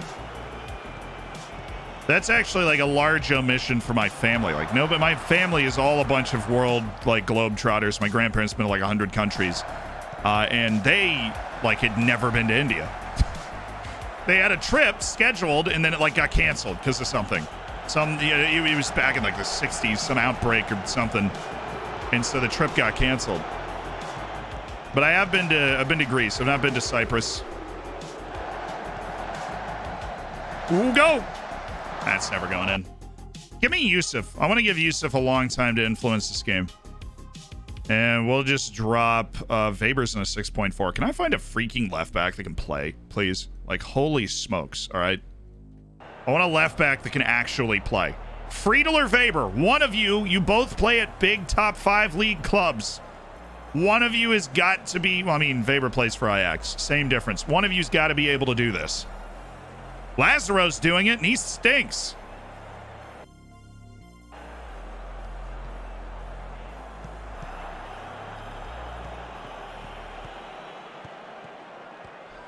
And the Virgin Islands as well. I went to the British Virgin Islands recently, which was unique. That's a very cool part of the world. It's a bunch of tiny islands all next to each other. It's a very interesting vibe.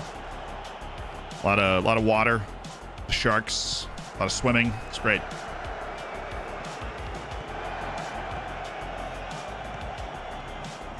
Oh, nice touch. Yes. One more. Yusuf! There he is! Once again, I've been to the Netherlands. That should be on the list. I've been to Amsterdam. So I haven't really been to, like, the Netherlands. I've been to Amsterdam. I haven't been to the rest of the country. Kind of the same with France. I've only been to Paris. But I've been to Paris like 5 times. It was a study abroad and, like, stopping on other trips. Oh, get in! Yeah! There we go. Poland is also winning against Slovenia. They did the exact same thing. They went down 1-0 and they've pulled back a 2-1. But we're pulling ahead now, and it is going to be a good opportunity for me to get a debut appearance in there for our new guy. And that would be Christopher Schmitz. Start warming up, Christopher. It's your time to play.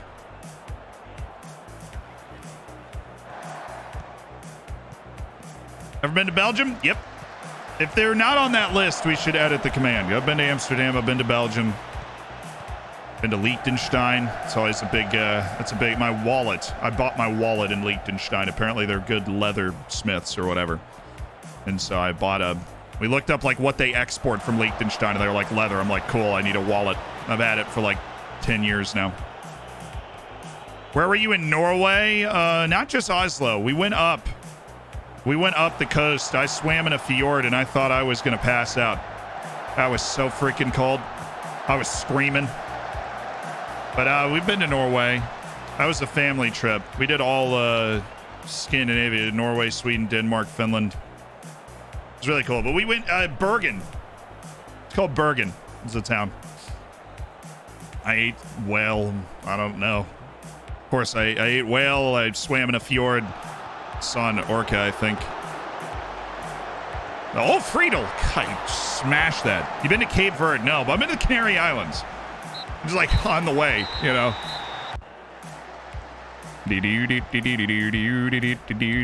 You ever been to Russia? No, my dad speaks Russian, though. He majored in Russian history in college, which is kind of funny. He's not Russian at all. He just learned how to speak Russian because he majored in Russian history. Which, like, okay, go you. You know? Slay King, right?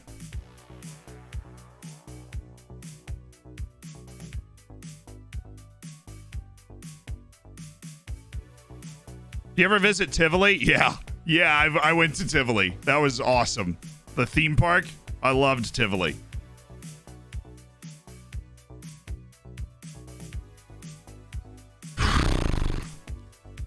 Yeah, really sound defensive performance. I mean, they were a man down for 70 minutes. This is an annoying group.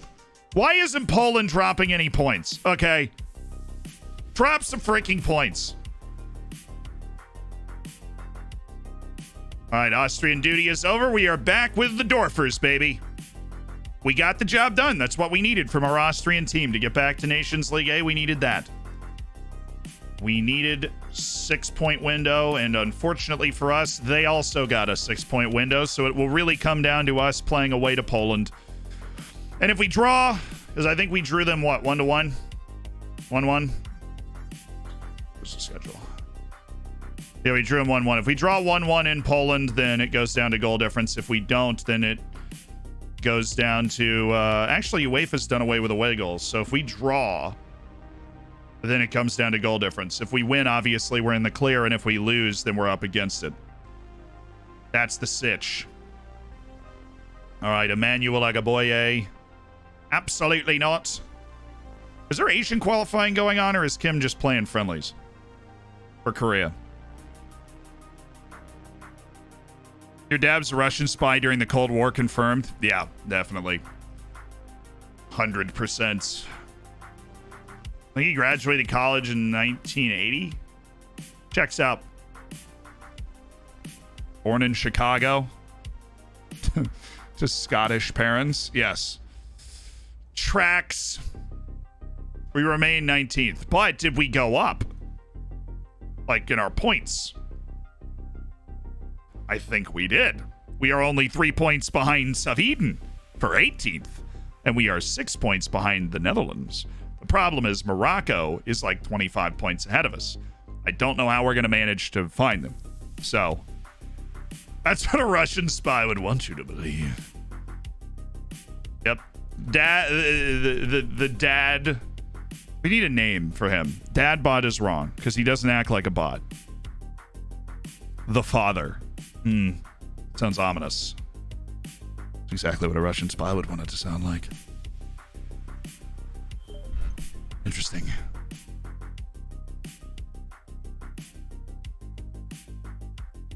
Ir Patri. J-Dog. The Don. Nah, he doesn't have Don energy. He's not like Don Corleone. The Jeffrey. The Jeffrey. I like the Jeffrey. The Jeffrey is it. We're going with the Jeffrey. Yeah, the Jeffrey was born and raised in Chicago, so not strong opening, Russian spy Cold War vibes, but close. All right.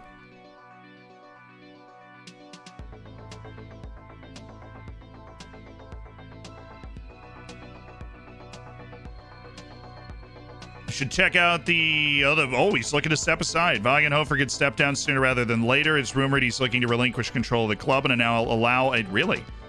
All right, Thomas Wagenhofer is looking to step down as the president of the club. Interesting, a little behind the scenes drama. I went on holiday to He's done such great work for us, though. Nice. The flag was a huge +2.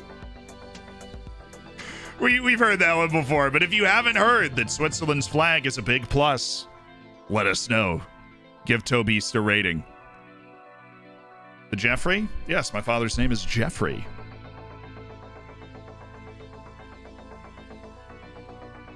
That's the Jeffrey to you. Watch your mouth. Yep. He always used to make me go outside. Told me that, he couldn't waste the whole day playing computer games.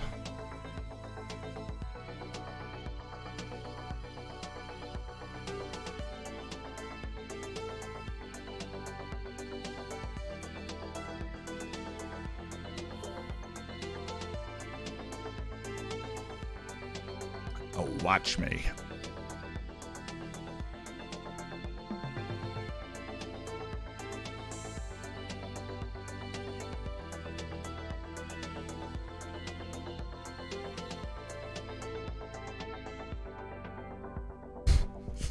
My entire life is rebelling against that one moment. That childhood trauma and experience.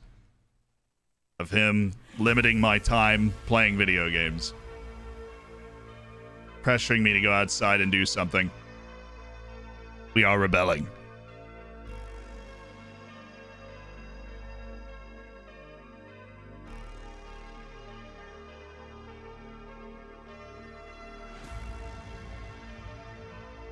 How do your parents feel about your profession as a streamer? Well, my mom's in the chat right now. My dad... No, my dad doesn't care, right? As long as I'm happy, as long as I'm able to make a living and have fun, right? Like, he doesn't care at all. Required a little explaining to be like, yeah, so this is what this is. So like, yeah, this is what this is. Just in case you were curious. Julio Carpio. We're just gonna re-up our scouting reports on all those guys, please. Novaish speaks good German. Garçon speaks good German. That's good. They're assimilated. You've won the last 5 matches against Amstead and gives us confidence. We're confident. You know, we've got a good chance, but it's not going to be easy, right? It's a road match in the league that's never... You know, those can get uncomfortable quickly. We've got to make it comfortable. We got to make ourselves comfortable. We got to execute, right? Happiness isn't the goal. The Champions League is the goal!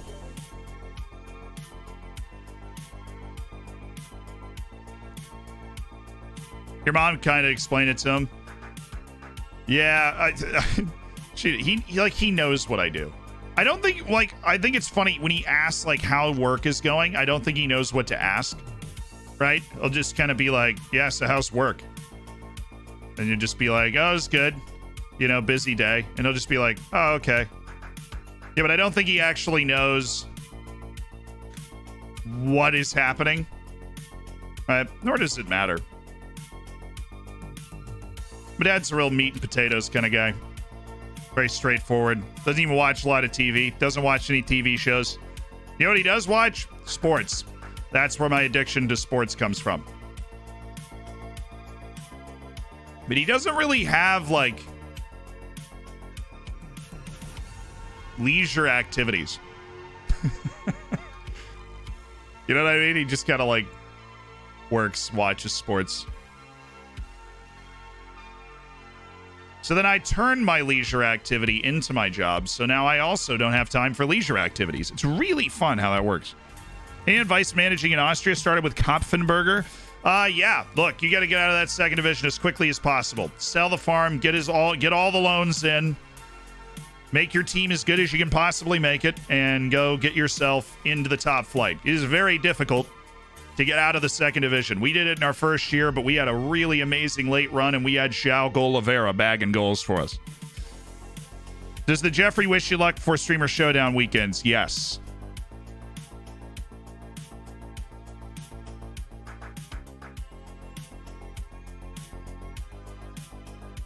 You have a good cat jam today? Yes.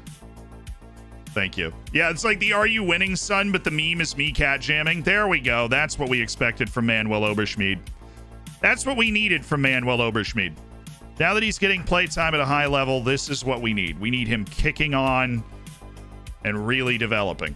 And I'm really happy that he's turned that corner for us, even if he's getting a little less motivated in the process. Sign vendor. I'm going to go to Salzburg, Real San Sebastian. Hey. Real Sociedad right there. Easy money. And check on Steinvender for research purposes in the Austrian national team. All right. Here we go.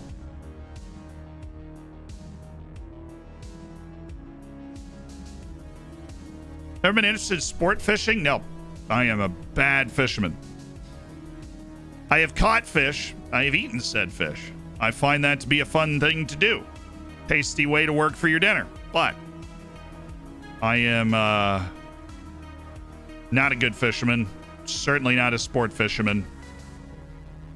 Not of that caliber when it comes to fishing. Do we want to go Christian Cuba? No, we can rotate. We can totally rotate for this game. Rusu's working his way back from that injury, so we'll just throw him on. He is a little injury prone, isn't he? Isn't Paul? And we'll rest Valkvist and go with San Rogel. And we've got Torbjornsson and Novaish are going to start both of these games. Aliu's going to not get the start today. We're going to start Paulo Cesar. And Axel Perez could get a start. No, we're gonna throw out David Shestak with Kim Yun Kyu and Sander Henneman and Mate Balaz. Except Pablo Rodriguez, gonna get the start today. We build our large, talented teams so that we can weather international play, so that we can weather all the crazy stuff that's going on. We got a defense we can trust on the field today. We've just got to be able to create goals. And we will be able to create goals. Sultan Nadadfari gets the start. Igor Shodin's going to relieve him very quickly after this.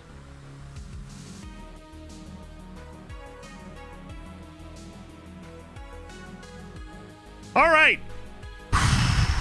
Here we go. Back on the field with the Dorfers away to Amstetten. Expect another bit of win for this match. May go out and make a real statement. I kind of like this ground. I like the low ground with the roofs. The roofs, you know. New viewer here, also new to the game. Well, Agilities. Everybody welcome Agilities to Football Manager. Congratulations. You finally found the game you've probably been looking for a while. The FIFA career mode on steroids you've always been hoping existed somewhere. Well, guess what? It's here. Welcome home.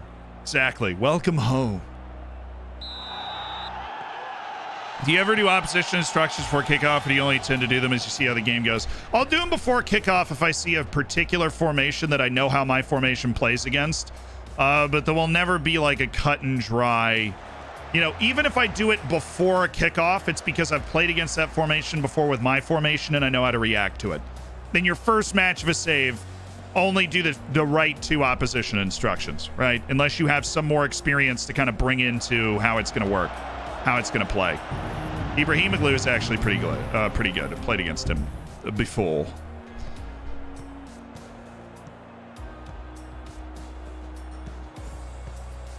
Do you have any in real life experience shoutcasting football? Fun fact.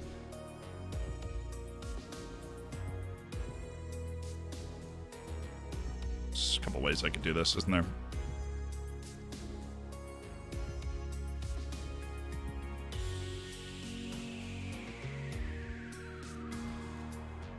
That's my actual job. Well, it was. Now this is my hobby, and this is my actual job because I wanted to take this full time to see how far we could push it. But I was a professional play-by-play broadcaster. I'm still represented by United Talent Agency as a professional play-by-play broadcaster. Kim! Dang it. I thought he was rounding the keeper. Oh, that's it! That's it! Yes! All we needed was the goal. Now we feel good. A little bit of a rotation. Thoughts on FIFA discontinuing the deal with EA Sports? Not surprising. It's like the pot calling the kettle black, right? So EA Sports is going to keep making the game and call it like EAFC or something. And FIFA's going to try and make a video game and realize how hard it is to make a video game. And everybody's going to play EAFC and nobody's going to care. And most people are just going to call EAFC FIFA. And that's going to be it. Oh, and it's Pablo! Pablo Rodriguez, club captain and traditional number 20. San Rogel Novaish. How did we not? That was a good spot for our very tall Fernando Novaish.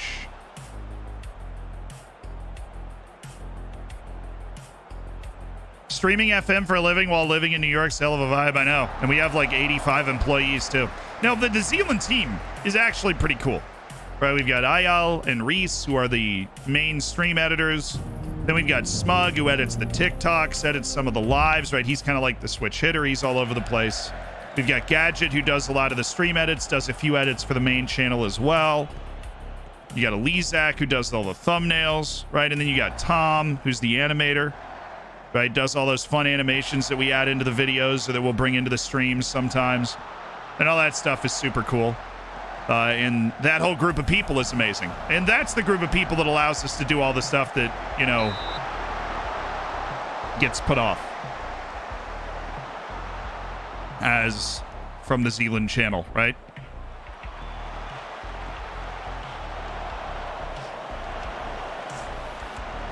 Today you're able to afford so many people.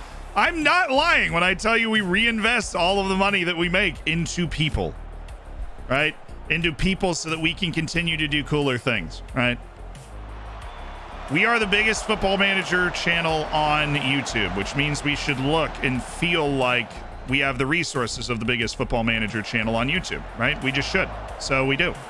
We do everything we can to make that happen. OZ's naming people is getting left off. I actually remembered everybody that time. We have meetings and stuff. Okay. Jeez.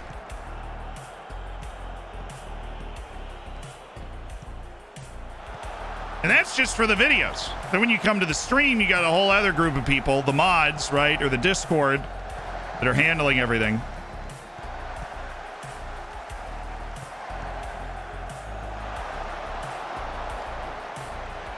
Yo! Reach the playoffs at Darlington in the year 2030. Yo, Grumpy Baker, good luck. I'm going to college next year. Sorry, this seems interesting. And I have a massive passion for broadcasting, so much that I quit basketball to do commentary for baseball, soccer, basketball. I really love to commentate for the sports at my college. Do you have any tips how to become one or to do it while you're a normal college student? Yeah, so I broadcast for ACC Network all 4 years while I was in college. And it started where every college that I went to, we would email the associate athletic director for, video or production. It'll have some title like that. But now you could also email like coordinating producers. That's another title you can look out for in the staff directory where it'll just have their email. And so every time I visited a college, I would meet with the associate athletic director for communications, usually is what it's called. And I would be like, look, I am a minor league radio guy, but if you're not, right, but you have tape and you can come to them. People are all looking for play-by-play broadcasters right now. That was almost a sick goal by Chastain. And you say, look, I've got this tape and I would love to get involved in whatever way that you can. And I remember Wake Forest said that it was for a freshman, I could have done baseball for them on Watch ESPN. Virginia, I actually just really liked the school and they put me on like field hockey and wrestling and women's lacrosse, I think, the first year. And then I just kind of climbed up to, doing their radio for baseball, doing all this different stuff. Did basketball, did the spring game for football on ACC Network. But it's opening the door, right? And then once you open the door by meeting with this person and being like, look, I can do this. And then just take whatever the heck they give you with enthusiasm. Once that door is open, and this is something I didn't do a good job of it for a while, you got to treat it like super professionally. I'm not talking about the way you dress, and I'm not talking about the way that you like kiss up to everybody ahead of you. I'm talking about like every broadcast is the Super Bowl, right? Every single one. Because somebody's mom is going to be watching, and if you say their name wrong, it's going to invalidate everything you say for the next 3 hours. So make sure you know how to say everybody's name. Have some personal stories about the players. If it's a big team like football, you don't have a personal story about every player, but have some good personal stories. And have a lot of them, right? Stories that most people wouldn't know. I'm not talking about where they're from or listing off what high school they went to. I'm talking about like, and when if you've never thought about broadcasting before, listen for it. You'll hear the broadcasters go into these stories and think about how they found this out, right? Oh, and his parents came to training yesterday and it was the first time he'd seen him in 2 years. You just ask questions. Ask questions. Are there any cool habits you have at practice? Is there any cool thing? Like, who's the fun? One of my favorite questions to ask is who's the funniest person on the team? Because even if the coach doesn't have an answer, you'll usually get like a funny story or something, and they'll just tell you it, right? Anyone want to do a draft? We actually have a whole part of the Discord where you can set that up. We have a whole FM Online part of our Discord if you want to hop in there. Let's go. But just coming up with those different questions to ask so that you can get those cool stories. Because your goal, right, when you're broadcasting a game is to sound like you've been with the team and you know them all personally all year. But you haven't. right? And so that's honestly a question I'll ask sometimes, is be like, I'll say that. I'll like, look, I haven't called a game with you this year. I haven't been around your team this year, and I'm not even going to be able to talk to most of the players this year. So to catch me up, what is the vibe of this team? What is it like to be on this team? What is it like to travel with this team? Who's talking? Who's quiet? Who's weird? Who's fun? Who's tall? Whose parents are super annoying, right? Like, that's college sport question more specifically, but those are fantastic questions to ask. And to pull, not the, you know, the straightforward stuff. Like, you're gonna get the straightforward stuff. How to say somebody's name, right? How to, like. And the other thing, every player on the roster, type their name into Google. I literally did that and found out somebody's mom had recovered from cancer from a local news article like 10 years ago. Just take their name, put it in Google. That's like your last part of the match prep. Put it in Google in like App State or wherever they went to school, if you're doing college sports. And you find so much interesting stuff just from some article some person wrote about how they, you know, they got in a really bad car accident when they were in high school and they almost lost an arm. Like, and they wouldn't have thought to tell you that because it happened 8 years ago or whatever. But now you know it. That's that's the side of broadcasting, and that's also what can make it so dang difficult is motivating yourself to do that sort of stuff for everything all the time, right?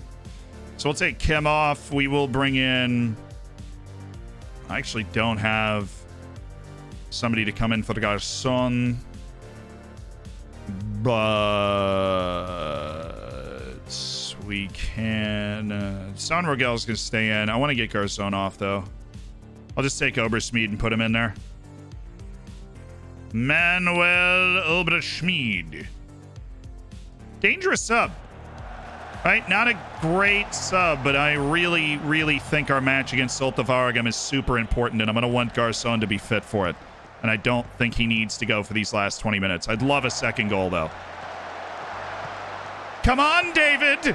Xander! Dang it. Is there a difference between shoutcasting and broad? No, there's a difference. I mean, there's not. Okay. Linguistically, there is a difference. You better shut that angle down. Thank you. Block it. Yes. Thank goodness. Okay. We need to. Dude, this is the worst team in the league. We're only up by a goal right now. I know we've dominated the match, but they are still in with a belief, and they're going to start going for it. But shoutcasting is different. Shoutcasting is more about entertainment. Okay. Shoutcasting is about orienting your audience and then entertaining your audience, right? Orient and then entertain. Where broadcasting is about bringing you there. See, that's the thing about esports, which is what shoutcasting is for if you don't know. Shoutcasting is like broadcasting esports. I've never actually done that, but I've researched it. I've submitted tapes for it. It's something that like I've considered getting involved in, you know, through Twitch and stuff. But it's different because you're not setting the scene. You're not bringing the person there. Like, part of the point of play-by-play broadcasting is to bring is to put them in the stands, right? Is to put them in the stands. Oh, don't even get me started on British broadcasters and names, because they are awful. I don't know if it's like, it's just like something in the culture, right, where they're just like, oh, we're gonna say this name this way, and if you're not saying it this way, you are saying it wrong. And it's like, that's not necessarily how that works. But oh, that's a goal. That's got to be a goal.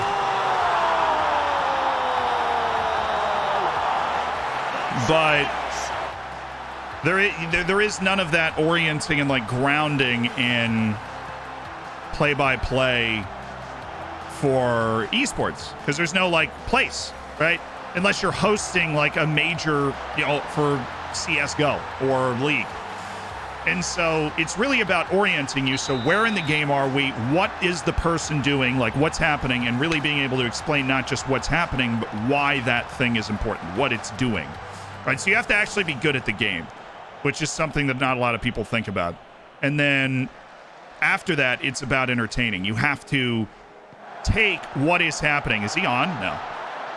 You have to take what is happening and then make it engaging.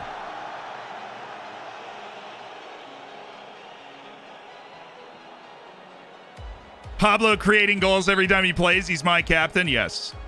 Nervous to put myself out there for college. Well, college, look, freshman year of college is a very welcoming place. Nobody knows anybody. The most people you know, if you grew up down the street. I think I did a test on this, right? So the class at Virginia is like 5,000 kids, right?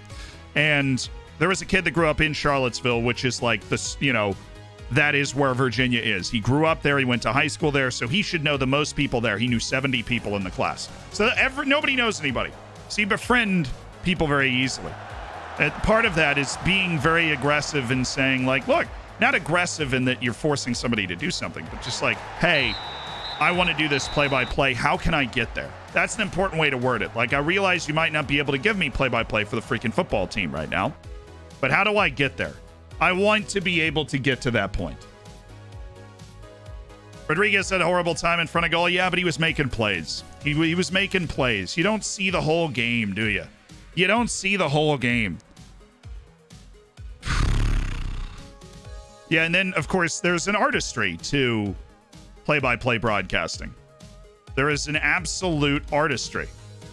And I always loved the art of it. I love the capturing the moment in a sentence, the poetry of the whole thing. Not actual poetry, but the way you word things in order to indicate. The best hockey broadcaster ever, Doc Emmerich, was the best at using subtle differences in words to express exactly how he felt about what had just happened.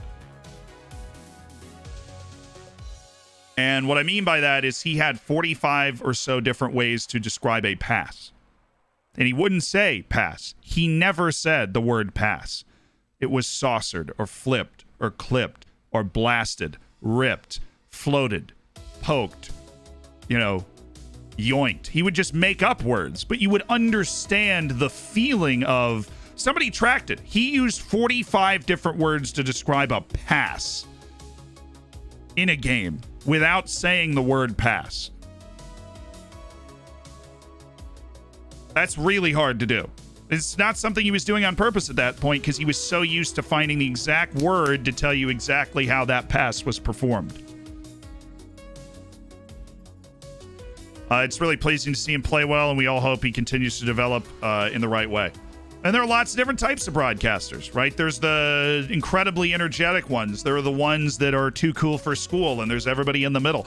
Every culture has a different style. I mean, the Latin American Univision culture for broadcasting is so different than the one I was taught, right? Where they're like, the dude will bring the ball through the middle circle and it'll be like, he's crossed the umbilical of the field. And I'm like, what are you saying? Right? Like, they're just going nuts. And they're pulling out words that you just don't even, just going crazy. I like Martin Tyler. Honest to goodness, I can't remember which one Ray Hudson is, but I like Martin Tyler. But the English guy that does Bundesliga, I don't know if he still does it, but the guy that called Lewandowski's 5 goals in 9 minutes is so good. I don't know how he gets his voice to sound that way. I can't do it. He is so good.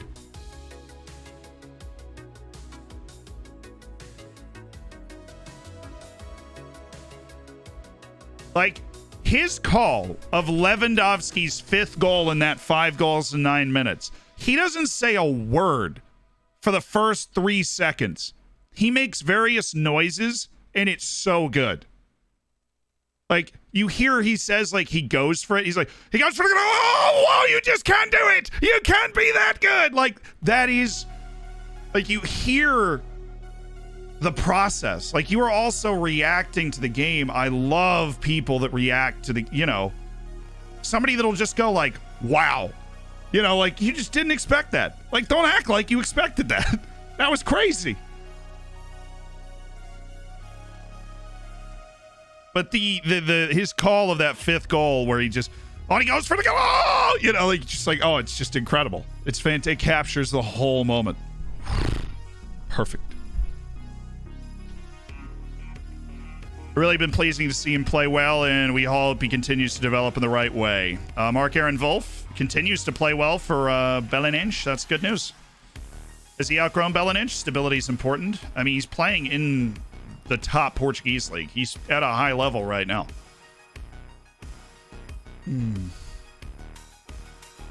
Nothing to do with us. Anqua Forsen, no. What Bayern game is that? That is the one where Lewandowski scored like 5 goals in 9 minutes. I think it was against Wolfsburg. I can't remember.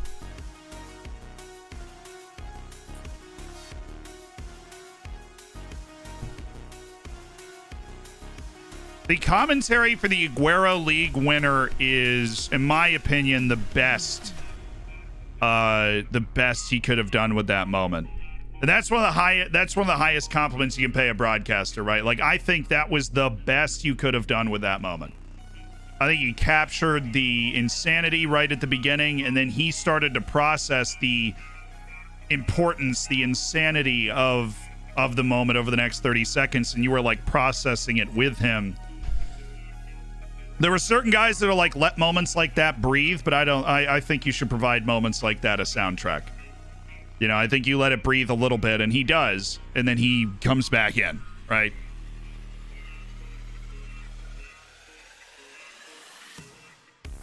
Oh, the worst commentator was the dude on Cameroon, Algeria. I don't know where they find these guys, right? And he's probably a great guy, and he was not prepared to be put in that position to call that game. And that's not his fault. Somebody else made a decision to put him in that position, and then he's the one that ends up looking like a fool. Legitimately didn't know the rule, right? He thought it was going to extra time, and then the game ends, and he goes, oh, I guess it's over. And this is like the most important, like, it's insane. Cameroon scores with 30 seconds to go to the World Cup. It should have been an Aguero-level moment, right? An entire country is in elation. An entire country is sad. And he just didn't even know what was going on. Oi, you took me 500, you didn't drink. Well, you put it that way. Fair enough. Thanks.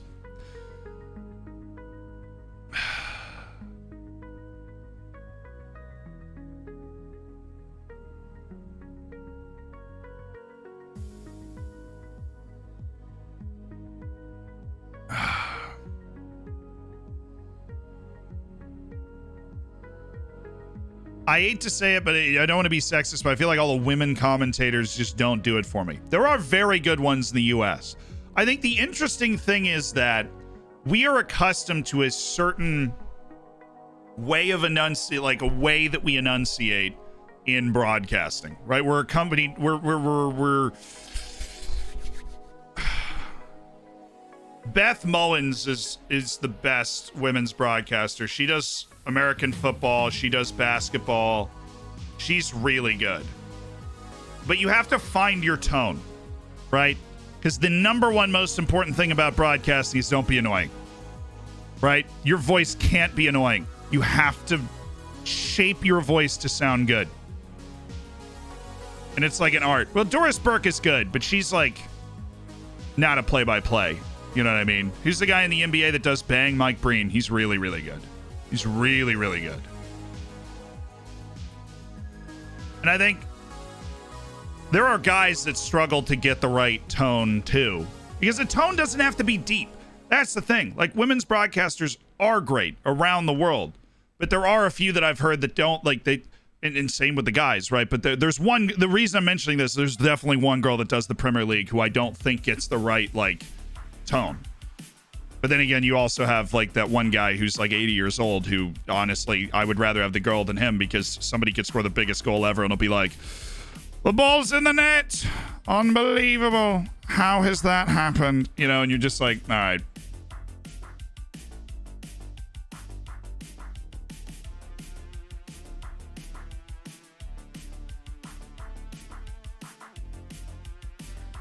Right. And I'd still take the girl that does Premier League over that guy, right? Because at least you're going to give me excitement. And, like, you know the game. You're going to be like, you know, whoo, let's go.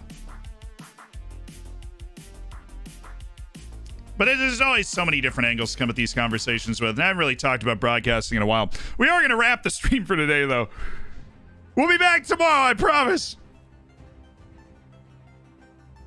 I didn't know Barca, the female team at Barca lost. I didn't know that. I thought they were just like the queens of everything, right? And apparently Lyon has beat them. And then he said in the Netherlands, you've got a certain guy. Most countries have like a guy. The U.S. has a couple, obviously, because there's a lot of different sports and a lot of different TV networks. But yeah, the guys in the UFC are good. The guys in the UFC are... Lyon is actually way better. Oh, wow. Oh. Lyon's won 6 of the last 7 women's Champions Leagues. Like, I just don't know that. I should know that, but I just don't. Lyon are streets ahead. Leagues ahead. Does the U.S. even have a player on Lyon?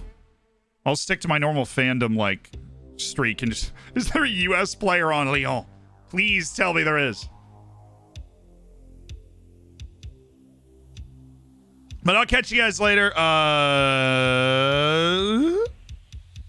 We are going to raid somebody, though. You know the deal. Let's go make somebody's day. What about you? Have I ever raided you? You have not. Well, guess what? You're about to get a little bit of a surprise. Just a few people are going to come join you, my bud. Just a few. Just a few people are going to come join you. It's going to be popping. It's going to be a fun time.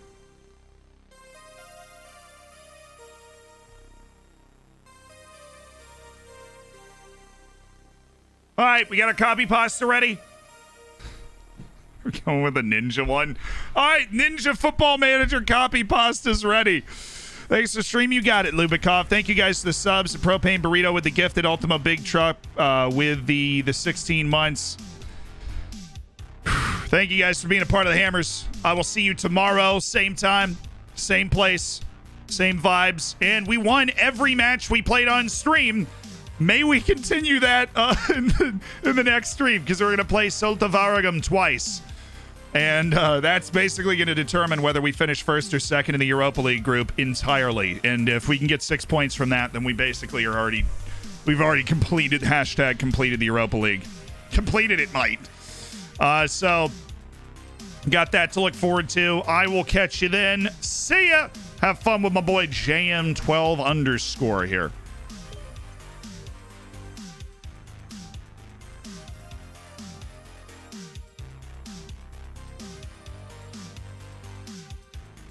Yay!